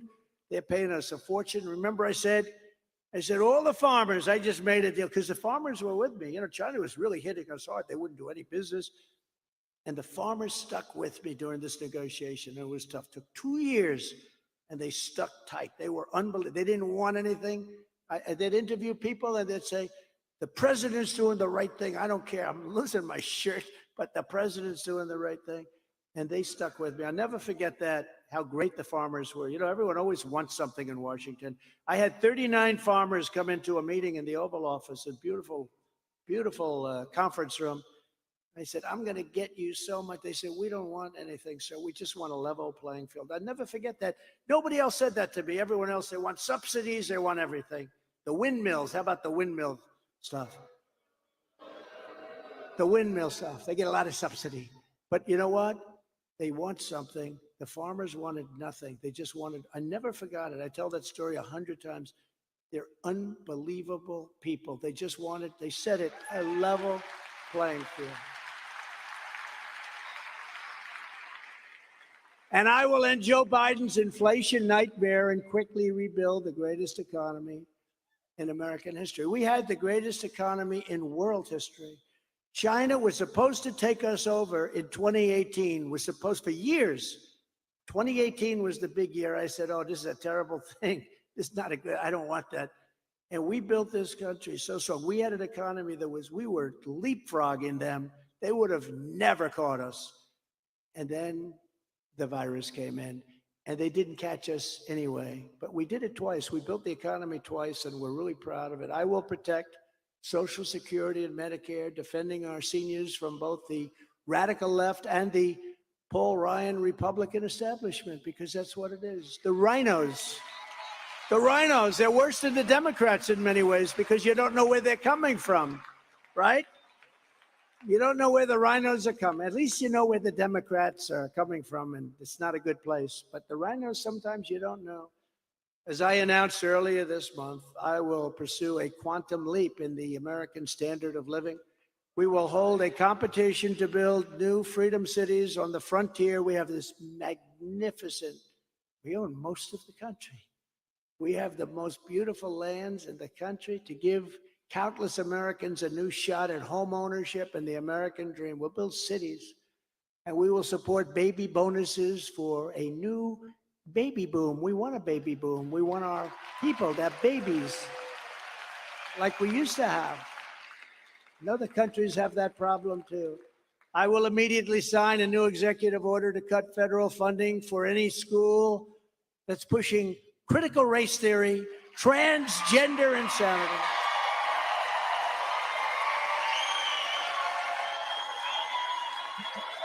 Yes.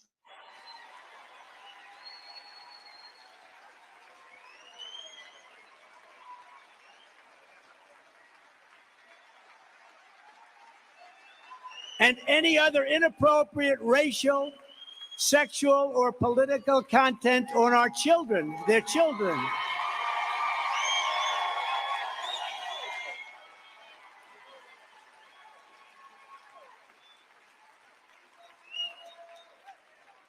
You know the amazing thing about that?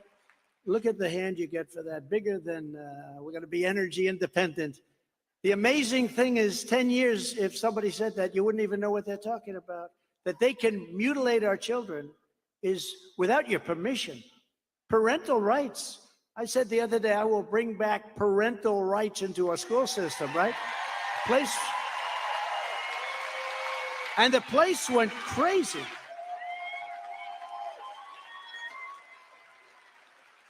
The place went crazy. And I said, can you imagine what I'm doing? I'm saying, parents, you have rights. That's what I'm saying, basically. Simple. Parents, you have rights. The place goes crazy because our country has gone crazy with this nonsense. I really believe it's people that hate our country. It has to be. It's people that hate our country. And just as you're doing right here in Iowa, we will keep men out of women's sports. That's another easy one. Woo-hoo! Yes.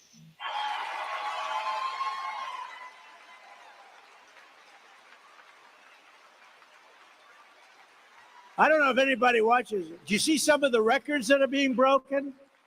That's the weightlifting record. Guy comes in one hand. Bing, he just broke the record. Have you lifted before? No, not really. Boom. It's so ridiculous. The swimmer, you know, I told you about the swimmer. She got very badly injured from windburn as the guy went by her. Guy's going so fast in the swimming pool that she got windburn, you know, so she was badly injured. The whole thing is crazy, and it really hurts women. It's the opposite of dignity. It's horrible. And you did it here, and that's great. There's some states that I just didn't see a certain state went the opposite way. Can you believe it? Anyway, I know one thing. If I was a basketball coach, I'd be the greatest coach in history. I'd have a women's team. I'd have all men. I'm not a fan of LeBron James. I don't like LeBron. But I'd say, hey, LeBron, you ever think of becoming a woman? Because you're going to be on my team. We're going to go undefeated for the next 5 years, LeBron. I'm not a fan, but, you know, I would ask him that question. And I will not give one penny to any school that has a vaccine mandate or a mask mandate from kindergarten through college.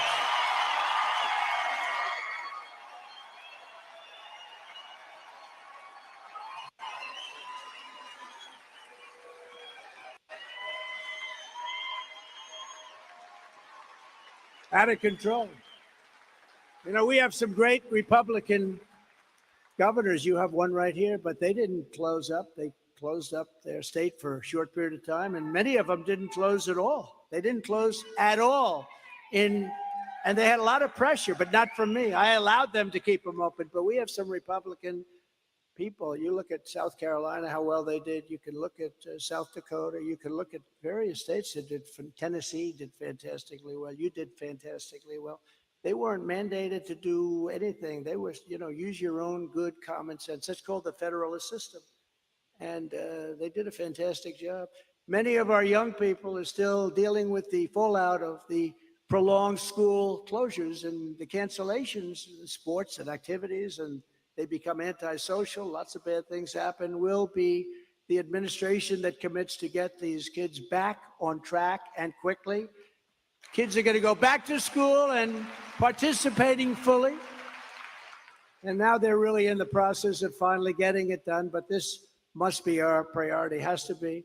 And I will tell you that I want to congratulate Iowa on recently becoming the second state of the nation to deliver universal school choice. That's so great. School choice is where it's at. That's great. That's great. Very important to you, isn't it? Very important. I know every time I'm with Kim, she really finds the education. You know, some people are for it and some people are less for it. Some people want to talk about trade and some people want to talk about other things, but always been very, very strong on education. I see what you've done here. It's incredible. As president, I'll fight to expand that right to every single state in America, and we were doing that too. And I'll support the direct election of school principals by the parents. They should be elected by the parents. If any principal is not getting the job done, of which you have many, many, many, especially in the inner cities, the parents should be able to vote to fire them and to select somebody who will get the job done. In addition, I am going to pursue, and we studied it very closely, and I was getting ready to do it, pull the trigger, the long-term goal, but now it's a short-term goal of breaking up the federal Department of Education and redistributing its functions to the states. Going to break it up soon. That'll be done quickly. I was ready to get it done. Then we had a bad election. But this is what must be done to save our country from destruction, all of these things. And remember this one, having to do with education. Out of the top 40 countries, we're always at like the bottom of the list in terms of success per student. And yet I believe it's about 3 times and even sometimes 4 times more than the second, third, and fourth country. So we spend 3 to 4 times more on educating a pupil, and yet we're at the bottom of the list. They're at the top of the list and they spend much less money. So you know the system doesn't work. So breaking up the Department of Education is a very simple thing to do, okay? And 2024 is the final battle. That's it. If you put me back in the White House, the reign of the corrupt Washington establishment will be over. I got to know them all. When I went there, I didn't know a lot of people. I had to rely on, in some cases, rhinos and others to give me some recommendations, but I know them all now. I know the good ones. I know the bad ones. I know the weak ones. I know the strong ones. We know them all. And America will be a free nation once again. And with your support and these caucuses, we will, and we're always keeping you there, we're going to complete our mission. We are going to see that job through. We did such a job. There was a report today. We were as good as any president. There's never been an administration that's done more than we have done. We rebuilt our military, largest tax cuts in history, largest regulation cuts in history. Even on a medical right to try, people are dying and they couldn't use drugs that were perfectly good, but it takes 2, 3, 4 years to get them approved by the FDA. Sometimes it takes 13, 14 years. We cut that in half down to 5, cut it in more than half. And when people are terminally ill or very ill, I passed something, got it passed. They were trying to do it for 54 years. I got it passed in Congress, right to try, where you no longer have to go to Asia or Europe or wherever you may go to try and find a miracle cure. You can stay home and use, because we have the greatest doctors in the world, the greatest labs in the world. And if you're critically ill, if you're terminally ill, or even a little bit less than that, you don't have to do this. Many people were going to faraway lands and they would die, but they'd go to faraway lands. Many people would go home if they didn't have money. They couldn't go to faraway lands. They'd go home and they'd die. They'd sit in their room and they'd die. Now you sign a paper and you have right to try, and you can use things that work, but they're not approved yet because you have to go through a process. And people said, sir, you can't do that because you'll maybe make the person very sick. I said, the person is terminally ill. The person has 2 weeks to live. And we've saved thousands and thousands of lives. That was another thing. Nobody ever thought we could get that approved. We saved thousands of lives. People that are living right now with drugs that are advanced, with all of the things they can do now, that things you wouldn't even imagine possible.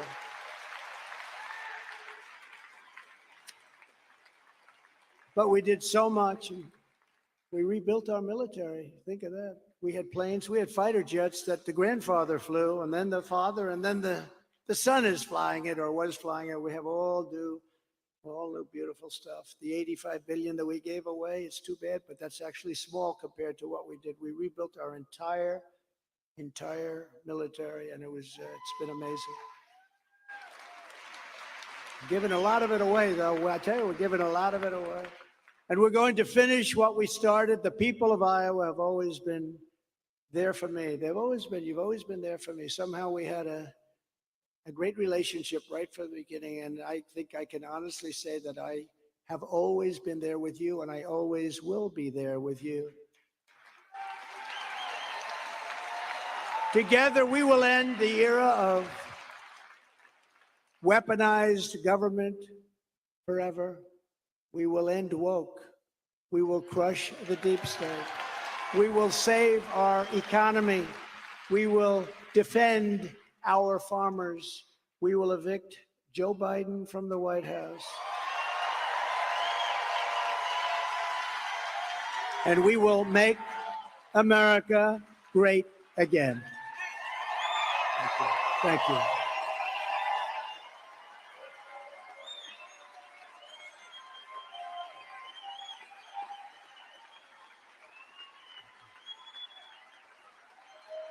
A lot of people up there. So Elton John once told me, you know, when I do my last song and we knock it down, the place is going crazy, and then they start screaming, encore, encore, come back. And he'll come back, he'll do another good one, drive him. Then he comes back and he hits a little bit of a dud. The people leave unhappy. It's very stupid to do a couple of questions, but let's give it a shot. Should we do that? Should we or not? Yes? Okay. Do we have a mic someplace? We'll take a few questions, ask whatever you want. But you know, it's, you know the story, right? Encores are always dangerous, especially for singers. You want to know the truth? Go ahead. Who's got the mic? Uncle Sam, you do. Good. Let's go. What do you have, Uncle Sam? When are you coming back to the White House? Uncle Sam, go ahead. Go ahead. You have a mic? Yeah, go ahead. You could give it to anybody that has a question. Anybody has a question, go ahead. Ma'am, please. Go ahead. As a member of Moms for Liberty, Yes. Parental rights and education are top priorities. Yes. Seems like schools have become indoctrination camps where they're focused on sexualizing our children, and it's just not right. How do we get back to the basics in the classroom, teaching, you know, reading, writing, And arithmetic. history, right? That's right. And civics. Thank you, Mr. President. You know, everything I said tonight, they could say he's conservative. He's got a wonderful conservative voice. Actually, it's a voice of common sense. And with education, almost in many ways easier than other things, we have to get back to common sense. And that is reading, writing, arithmetic. What they're teaching in schools today is insane. And most people understand it. Even the people that want it, they understand it. So we're going to do something. And a lot has to do with your governors and your people that are leading your states. And, you know, they're going to be given free rein to do what they want to do. You happen to have a great governor that's very much into it. And she's taken the state so far. And we'll have other governors doing the same thing. And it's a really great question. Thank you very much. Thank you. Yes, please, go ahead. Go ahead.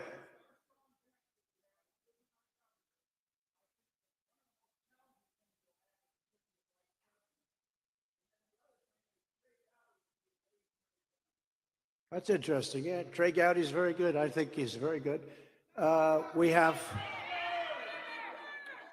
to have a lot of great choices for vice president. We're going to pick a great one, but we're going to have a lot of great choices. You know, this whole process is interesting. There are those that say they're all campaigning right now to be vice president. We've heard that a little bit, right? But I will tell you, we'll pick a great one. Thank you very much. Interesting. Okay, question over here. Go ahead, please. Is Pence Yeah. off the list? Our farmers are under attack from increased fuel and fertilizers Yes. prices. At the same time, we're demonized by Washington and climate life leftists.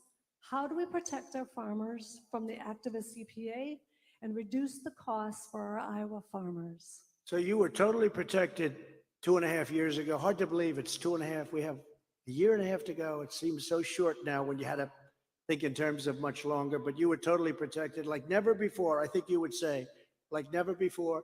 We will bring that back so fast your head will spin. A big thing is to get the fuel price down. Once that fuel price comes down, a lot of other things are going to happen, including the fertilizer, which I hear is a disaster for farmers right now. So we're going to take care of all of it, and it'll happen very, very fast, very, very quickly. Okay? Thank you. Thank you, man. Okay, over Mr. here. President, Go ahead, over here, somebody.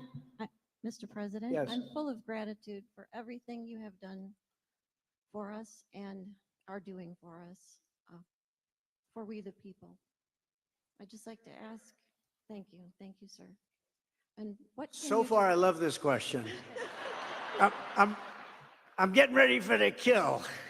So go ahead. What can you do to bring back manufacturing jobs? Well, I was doing that, and one of the things we were doing is making it very difficult to have auto plants in Michigan and all leave our country. We had almost nobody leaving during my administration.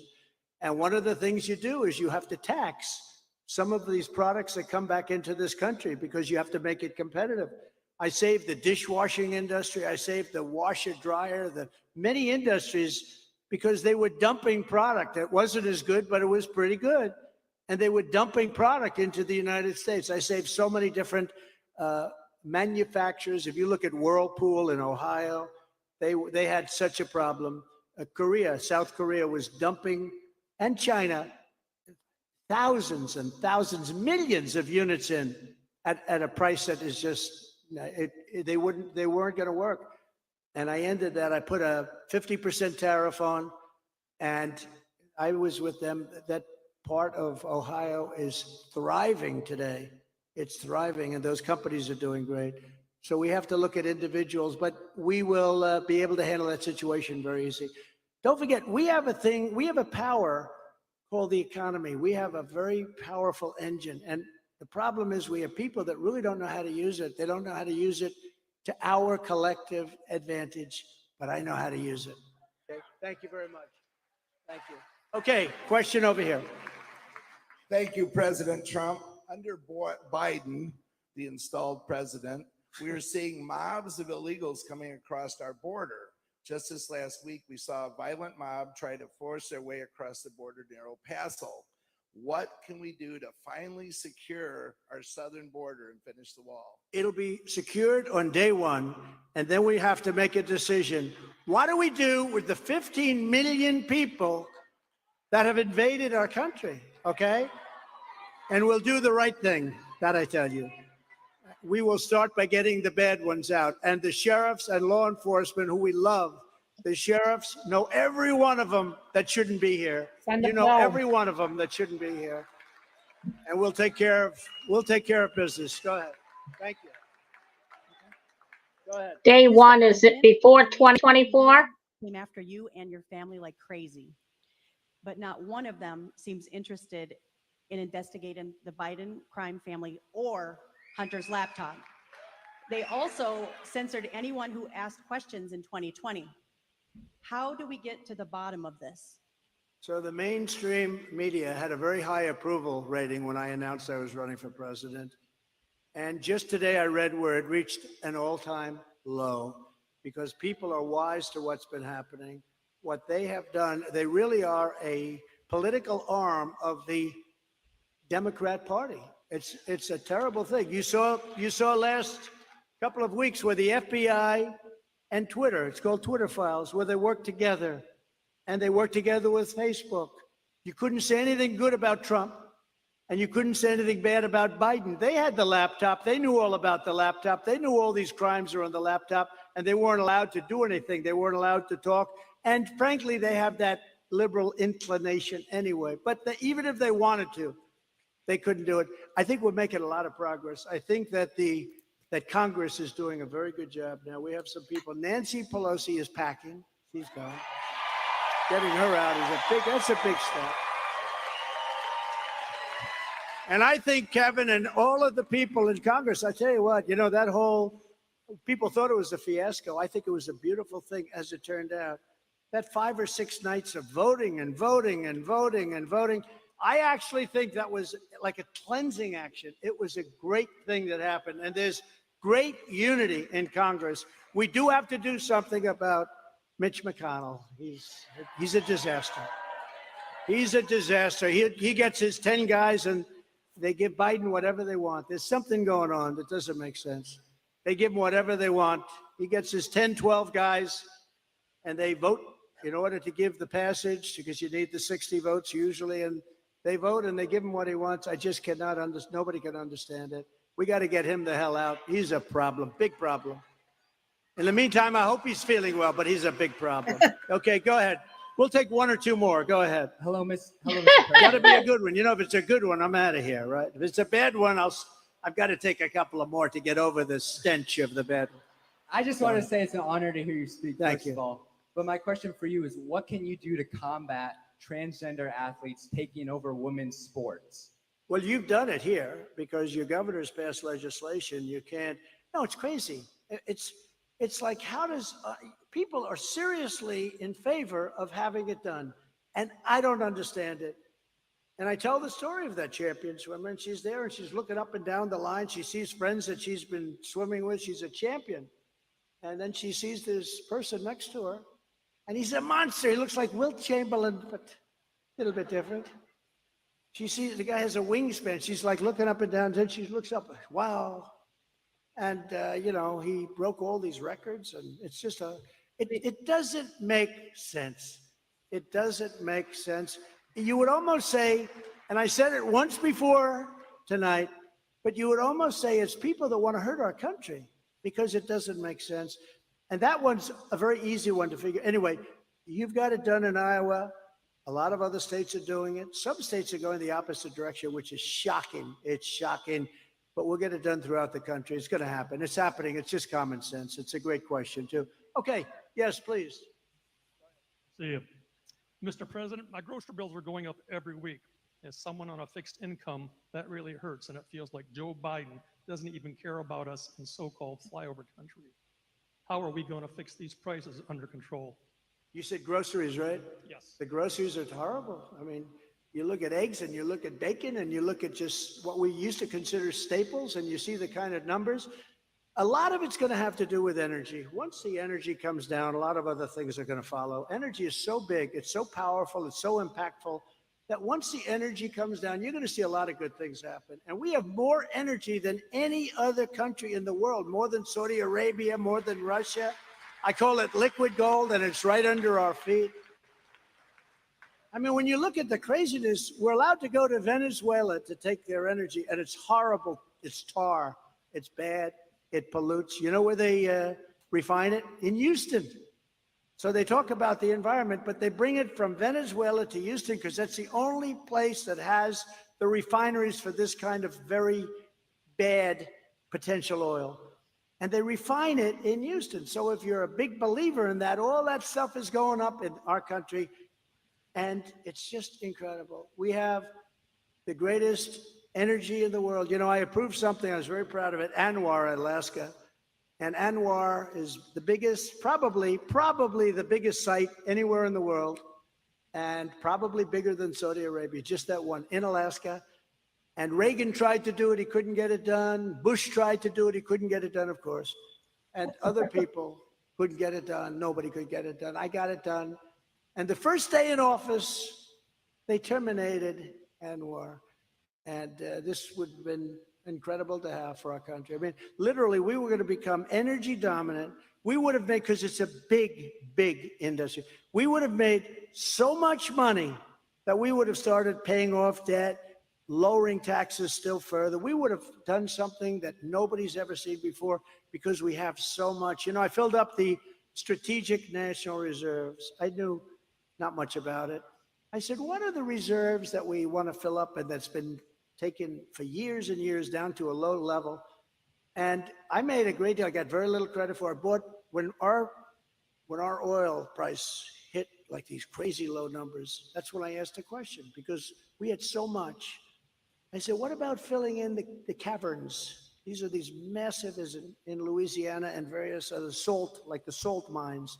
They're big, massive salt mines. And I bought 75 million barrels for peanuts and filled it very close up to the top. We were going to be topping it out.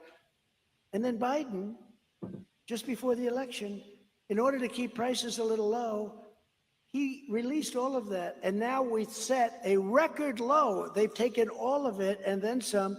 And we have the lowest that they've ever seen it right now. It's the lowest that they've ever seen, meaning the reserves themselves. We had it filled up almost to the top, would have been topped out at really low prices. And by the way, now they have to pay 3 to 4 times more than what I was paying. And the Democrats fought me all the way. They got us stopped actually for a while. They fought me all the way at a price that was 25% of what they have to pay right now. So it's a crazy thing. And a lot of times we'll say common sense, but the other side either doesn't have common sense or they really hate us. And let's take one more. I'm looking at that big, powerful guy there. I don't know who's a better looking guy. Let me see. I don't know. He looks good. They look good. You look fantastic, and we love you. Thank you very much. I appreciate it. I appreciate it. I appreciate it. Thank you. You're the greatest executive I've ever observed in my lifetime. And I think you've made it possible for governors, including Kim Reynolds, whom I love and respect for many years, to become the really high-level executives by your example. Now, you had passed legislation, or got legislation passed for like the wall. It got paid for, it was passed, you signed it. And then there was the XL Keystone Pipeline. All of these things have to do with interstate commerce. Right. There are Section 1, or Article 1, Section 8 in the Constitution. Biden had no authority in law to reverse those things. And what would you do to see to that never happens again under your watch through your actions and with the legislation?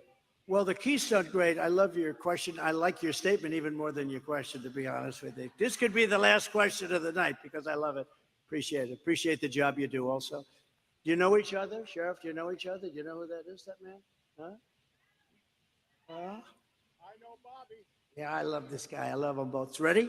So I think what has to happen, and it's very simple.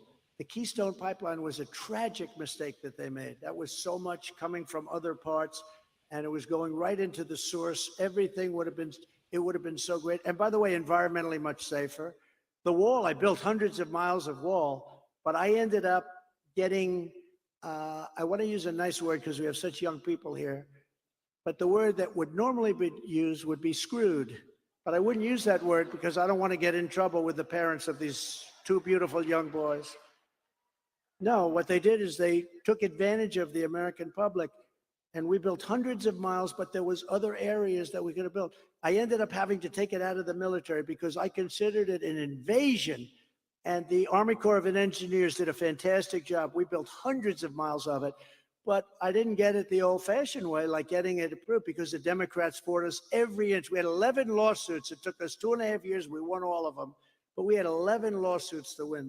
They tried to fight the wall, but the bottom line is, it sort of shows. That's a good example. If you want to get something done, if you love our country, and you really want, if it's so important, you're going to get it done. You're going to find a way to get it done. This was sort of ingenious. We passed this big military budget, but we couldn't get a wall built for a tiny fraction of that. And I said, this is an invasion of our country. And it is, by the way. This is an invasion of our country, what's coming across our border. It's no different than soldiers. And they're bringing a lot of different problems than soldiers would bring. They're not bringing merely bullets, and they're bringing plenty of them, but they're causing tremendous problem for our country. And it's a problem that we may have a very, very long, unless we do something quickly, and we have to do it smart, and we have to work with law enforcement to do it properly. Not going to be easy, but they're hurting our country. They're killing the blood, the life stream of our country, and we're going to do something about it. But why they killed the Keystone, I have no idea. And the union representing all of those thousands of workers, 48,000 workers, the union endorsed Biden. But all the workers are for Trump, okay? But the head guy endorsed Biden. And what did Biden do? Probably the second or third day in office, he terminated the Keystone Pipeline. So, so the people in that union are not too happy. They're not too happy. But look, bottom line is we have to use common sense, and we have to do a little bit like Kim, or a lot like Kim, and some other governors. Kim, you would be the first to admit we have some great governors, Republican governors, perhaps some Democrats too, but they don't seem to have our policies at all. You look at any Democrat-run state, and it's just not the same. It doesn't work. You look at these cities, our great cities are, New York City is a crime den. Chicago is a crime den. You look at these great cities, Los Angeles, San Francisco, you look at what's happening to our country. We cannot let it happen any longer. And one of the other things I'll do, because you're supposed to not be involved in that. You just have to be asked by the governor or the mayor to come in. The next time, I'm not waiting. One of the things I did was let them run it, and we're going to show how bad a job they do. Well, we did that. We don't have to wait any longer. We got to get crime out of our cities. Thank you very much for a good question. Ladies and gentlemen, thank you very much. Kim, thank you very much. Appreciate it. Thank you. Thank you, everybody. Thank you.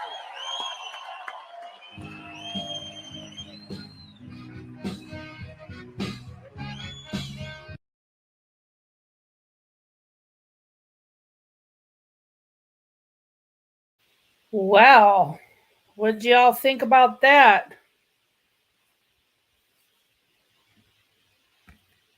You there, Diamond? I am. I forgot to unmute. Well, there's a few things I want to say. Yeah. Okay. So first of all, if you or I, Diamond Lil, or anybody in this wonderful chat here was in that crowd, could you imagine the questions we would have asked? Oh my gosh. It wouldn't have been those softball questions he got, because them were softball questions. Yes. I would have said, any idea when the J6s are going to be released? Absolutely. Yeah. I mean, there's so many more things they could have asked him. They had the mic. Yeah. Oh. And also I wanted to bring up, he said quantum leap, which caught my eye. So I went and looked it up. Quantum leap is a noun, right? A huge and often sudden increase or advance in something. So there used to be a show. Yeah, that show. Well, it was funny you say that, because when I looked it up, that's what popped up. I had to go, and then finally I just typed in the meaning of quantum leap. Yeah, I'm trying to remember who the star of the Quantum Leap is. I can see him. My mom used to watch it. Yeah, I can see him. Anyone in chat know who starred in Quantum Leap? I can see him. So sudden change. Let's go. Let's go for some often sudden change and advance in something. Let's do it. Yeah. Scott Bakula. Yes. That's who it is. Scott Bakula. Yes. Mary E. Brewer. Thank you. That was going to bother me all night. I was going to have to Google it. Because I can see his face. Yeah. Well, I stuck it out, you guys, but it was like same old there in the beginning, huh? I think I loved his last speech so much. Yeah. And this one was a letdown. Mm-hmm. I wouldn't say a letdown, but I would say it's the same old. I mean, we watch him so much. It's like, you know, we need to hear some new stuff. I mean, he's been saying the same stuff for a very, very long time. Yeah. Yeah. Well, we're all just on an edge of our seats too, I think. I think we're at the end. We're at the end of our patience level, and we just want it to be over. Well, you know, I'm reading the chat why this is going on, and people are saying, you know, how their bank accounts are at zero and they can't buy groceries. And, you know, we're all struggling. And it's like, come on already. Yeah. So, yeah, it was a little bit of a letdown from the last speech. Was fabulous. Yes. Yeah, not as much fire. You're right, Tennessee. Yeah. Jack says he said the next 5 years, he said more than you know.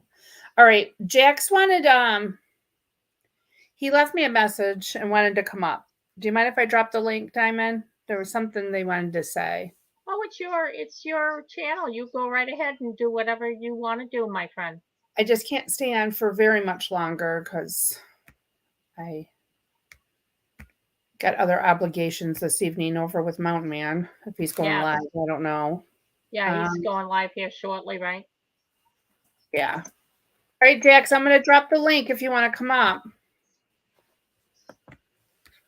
I've never heard from Jax. He's he comes over to Mountain Man's. Oh, okay. Yeah, Scott Bakula is on NCIS, right? New Orleans? Yes. Yeah. Let's see. Hello, Red, Hello America says, I've been watching Rudy Giuliani, and Rudy said Trump is shook. He's got some big problems. He also said that he was getting raided the second time the next day, and that does not happen.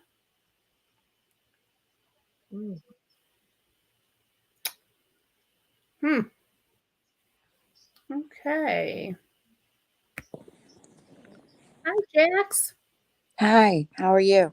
Oh my gosh, I thought you were a man. You're a woman. Yes, I'm female. Oh, I did not know that. I'm so sorry, Jax. That's okay. That's okay. It was meant to be that way. I just want to tell y'all real quick. I don't know if you noticed or not, but he focused a lot tonight on the farmers. There's an act. It's the NESARA Act. This act was brought about by the farmers. It's tied to the St. Germain Trust. He was telling us through the stuff he was saying about the farmers, he was telling us about him announcing the NESARA Act last week in Dubai. Oh. Do you know what that? I thought he was focusing on the farmers because Iowa is a big farming state. That's what I was thinking. See what happened with the NESARA Act is the farmers are the ones that have led this. Mm-hmm. And all of this stuff started a very long time ago. This isn't like brand new stuff. Mm-hmm. But there was a whole lot of scamming, corruption, and all this that went on with the Nasara Act. But the farmers won the case. And they didn't just win the case on behalf of them, because the government was trying to, bully them, take their property, take all their money, everything. They didn't, they didn't, they didn't just win on behalf of the farmers. They won on behalf of the farmers and the American people. Okay. So that case has been won. If you look up the NESARA, it's NESARA Act. I mean, it's been signed into law, but the media is not going to tell you it's been signed into law. And when did that happen, Jax? When did it? Well, NESARA came in, the first I heard about it was during Bush. And then Clinton was held at gunpoint and forced to sign the NESARA Act. The reason the NESARA was supposed to be announced by Alan Greenspan on September the 11th, 2001. On September 10th of 2001, Donald Rumsfeld went on national television and admitted that the Pentagon lost like three trillion, like trillions of dollars. The next day was September 11th, 9/11. They took the towers down. Yeah. They took Building 7 down because they had to eliminate everything. But that's how they stopped the NESARA Act from being announced. Yeah, I know they are, but when did the farmers get involved? When did that whole thing go down? The farmers that's when it started. It was 1880s. Okay. Yeah, and it went on for a long, long time. But what we're seeing with all the banks and everything, the banks are coming down, the education department. I mean, it's changing. We're getting rid of it. We're gutting it, gutting CPS. You can, and all of these false flags, the train derailments, the chemical spills, it's all to keep you focused that way, because they really don't want this. They're trying to stop the NESARA Act from being announced. It's I know it, but I've taken the classes on, and when I started, I said it was crazy. It was never going to happen. It was going to take an act of God, and I've been watching it now falling apart. I've heard all this stuff before, and since 2020, and yeah, it's like, just announce it then. I don't understand what's the holdup. They announced it once, from what I understand, on my teacher said on a rolling billboard on the bottom of a news thing. I didn't see that. I don't know if it was there, but what they're doing, my teacher has, gone down the line and been like, okay, well, here goes your banking, here goes your education, here goes this family, I mean, she's been marking them off. And she's like, NESARA, for that to come in, these things all have to be eliminated. And you're watching them be eliminated. Georgia wants me to ask, so where does that leave us now? Just, we have to get over this hump or this bad patch. As long as we can get on the other side of this bad patch, it's going to be great. It's going to be great, because either way, worst case scenario, Donald Trump will come back into office and he will bring about the announcements and stuff of NESARA. I think last week he announced GSARA, which is the Global Economic Recovery Act. I thought it was GSARA. No, it's a G. Yeah, it's G. Yeah. GESARA and NESAR. I have both of the books on it, but yeah, it was signed into law, and most people don't know it. And the people half the people that know it don't believe it. So, but yeah, he was pretty focused on the farmers, and the farmers are the ones who made this happen. It's an interesting story. Like the whole way that this came about, you know, the farmer, and then how a general got involved, and then how the certain people from the military and the Senate and judges, how they all got involved to bring this about. I mean, it would be great if it happens, but I've been saying for years, I'm not holding my breath on anything anymore. Oh no, don't hold your breath. Don't hold your breath. I held my breath thinking that my son wouldn't get my twin granddaughters back, Yeah. and he did. I don't hold my breath on anything anymore. But I'm just saying that by what he said tonight, and then whenever he said, you know, we'll see how that works out over the next 5 years, for the next 5 years, something to that effect. I was just kind of, wait a minute, 5 years, where's this 5 years coming from? So, I mean, and then talking about the farmers, that's what came to mind, because I've been watching all, you know, checking off all the banks and stuff. I'm just saying that from what I've learned and what I've researched, that seems to be the most logical path that we're on. Interesting. Well, Mountain Man's in here. I'm going to invite him up if he wants to come up. Maybe he's got something to add to this. Oh, I guarantee it. Mountain Man, I dropped the link. You want to come up? Real quick, Nikki, Outlandish Patriot says, news just in, 6 more powerhouse journalists leave Project Veritas news agent organization. Oh, Good. good. They need to go down too. Here comes Mountain Man. Hi, Mountain Man. Hi. How you doing, Jax? Hi, Diamond. Hi, Mountain Man. Hi, Mountain Man. I hope y'all can hear me good. We can hear you loud and clear. Oh, good. Got my headphones on. But anyway, does anybody remember early in the speech he mentioned 1929 being the start? Then he said a date before that in the 1800s. Yep. What was that date? Do you remember? I don't. But I will find out. Let me mute, and I still got it up. Maybe I can rewind it. Hold on. Yeah, because while you're doing that, I'll say real quick, I was going to discuss tonight his talking points and what's going on with the banks today. And I had talked in my other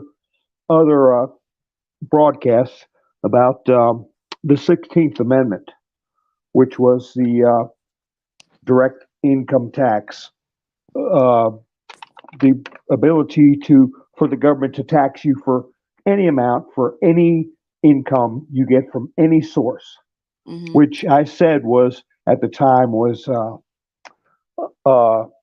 pretty much the end of your freedom. I mean, when the government can take the fruits of your labor, whatever amount they want, from any source, what's that? You know, our country never had that.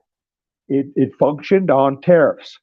So I remembered in the back of my mind that the 16th Amendment came about because, and when Jax mentioned the farmers, I said, wait a minute, that happened because of a court case in the 1800s.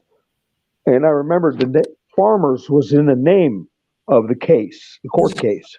Yeah, I looked it up. But it was the 16th Amendment was in response to the Pollock versus Farmers Loan and Trust Company in 1895. The Supreme Court said that the Constitution says you can't, if the federal government's going to invoke a tax, it has to be proportional to the population of each state. And so I was just wondering if the date Trump said of 18 whatever refers to that business when they tried to tax that Farmers Loan and Trust Company. Of course, by the name of it, you know that they held a lot of deeds for farms and stuff. So it's interesting. It's very interesting. But I did also in the chats mention that you have the NESARA, GESARA. Yeah. The N one, NESARA, is the National Economic Recovery Act, and GESARA is global. And So, and Trump announced the global in Dubai last week. Yeah. Mountain Man, I went back to look and I was right there and I turned on the sound and they pulled the video down. Oh, those rats. The Well, screen went black on me. I'm sure it's got something to do with it because this business of them, look how they can come raid your sock drawer with what you sell on eBay now of your personal belongings, and they make sure that Ukraine's got enough money. All these kooks in this country's got enough money for their bottom surgeries, and all this crazy stuff, and people can't even buy a dozen eggs. So I'm pretty sure that 16th Amendment is going to be looked at as part of the National Recovery Act. But anyway, I just thought I'd pop in and say hi. Any news? Anybody heard any news on what came out of the Federal Reserve emergency meeting today? They claim the law states that they can use funds to bail these screwball woke institutions out and put an assessment on other banks, namely your bank, my bank, everybody's bank. Yeah. Going to pay for it. Are they going to have to give up their profits they made off the sale of the stocks a couple of weeks before their banks went down? Are those people going to have to give that up? What about giving back to their bonuses? Bonuses, yeah. I guess they would slug that out with a court, wait for a court order, not just somebody saying give the money back. They'll say, oh, see you in court. Chicken Bird saying 1871, they think. And That's Trump. I don't think Trump mentioned. Yeah, I know the act is 1871, but I don't think Trump said that specific date. I know I'd have remembered it then. Okay. It was 1890 something, I think, or he might have said, I can't remember. It was 1840 or 1890, but I know it wasn't 1871. That seared in my brain. That was under General Grant or President Grant. Did he say 1812? No, that was Titles of nobility. no. War of 1812. No, it wasn't 1812. That's another date I will remember too. So number and dates. Should we all be pulling our money out? No. Okay. I ain't gonna answer that one. No, that does a snowball effect. You want to I'm not a financial expert, but everybody says to diversify. I heard the precious metals market got strong today. Silver and gold, and of course, if silver and gold goes up, copper and aluminum automatically follow. They're semi-precious metals. So I would.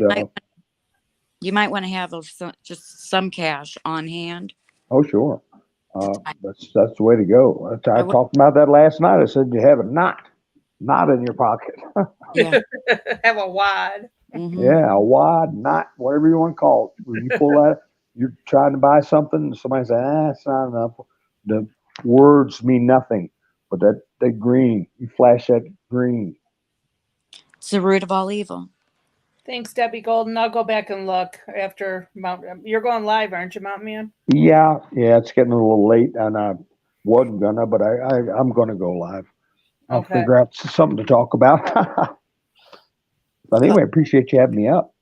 Well, yeah, I'm going to end this so I can come over to yours. Okay, sounds good. I'm gonna go ahead and set up the broadcast, I reckon. I dropped Mountain Man's link if anybody wants to join us. He's full of information. Hi, everybody in the chats. We'll see you on your channel. Okay, I'll see you guys. Bye, Mountain Man. Bye, Mountain Man. Bye-bye. Guys, thanks, Bye-bye. Nikki. Yeah, you're welcome, Jax. Thanks for coming Nice up. to It was meet nice Thank you, meeting Jax. you. You too. Thank you. Nikki, I'll listen to the speech. I have it pulled up. I'll listen. I had it pulled up. Look, it went black on Yeah. me. This is Wow. the screen I'm left with. Look, hold on. I'll share the screen with you and prove it. Yeah, Look at this. I just rewound your show, so I'm gonna try and That's what I did. yeah. I don't know. Oh, my show. Oh, I rewound. See, this is Yeah. what I'm left with, Diamond. No, yeah, I rewound yours. Oh, Yeah. And see where I was at on the red line? I was Yeah. right where I needed to be. wow. Yes. I don't know what happened there. So I'm wondering. Was You it guys at are the so- beginning? Did he Yeah, say? it was towards the beginning. I just dropped his link, you guys. I'll drop it again.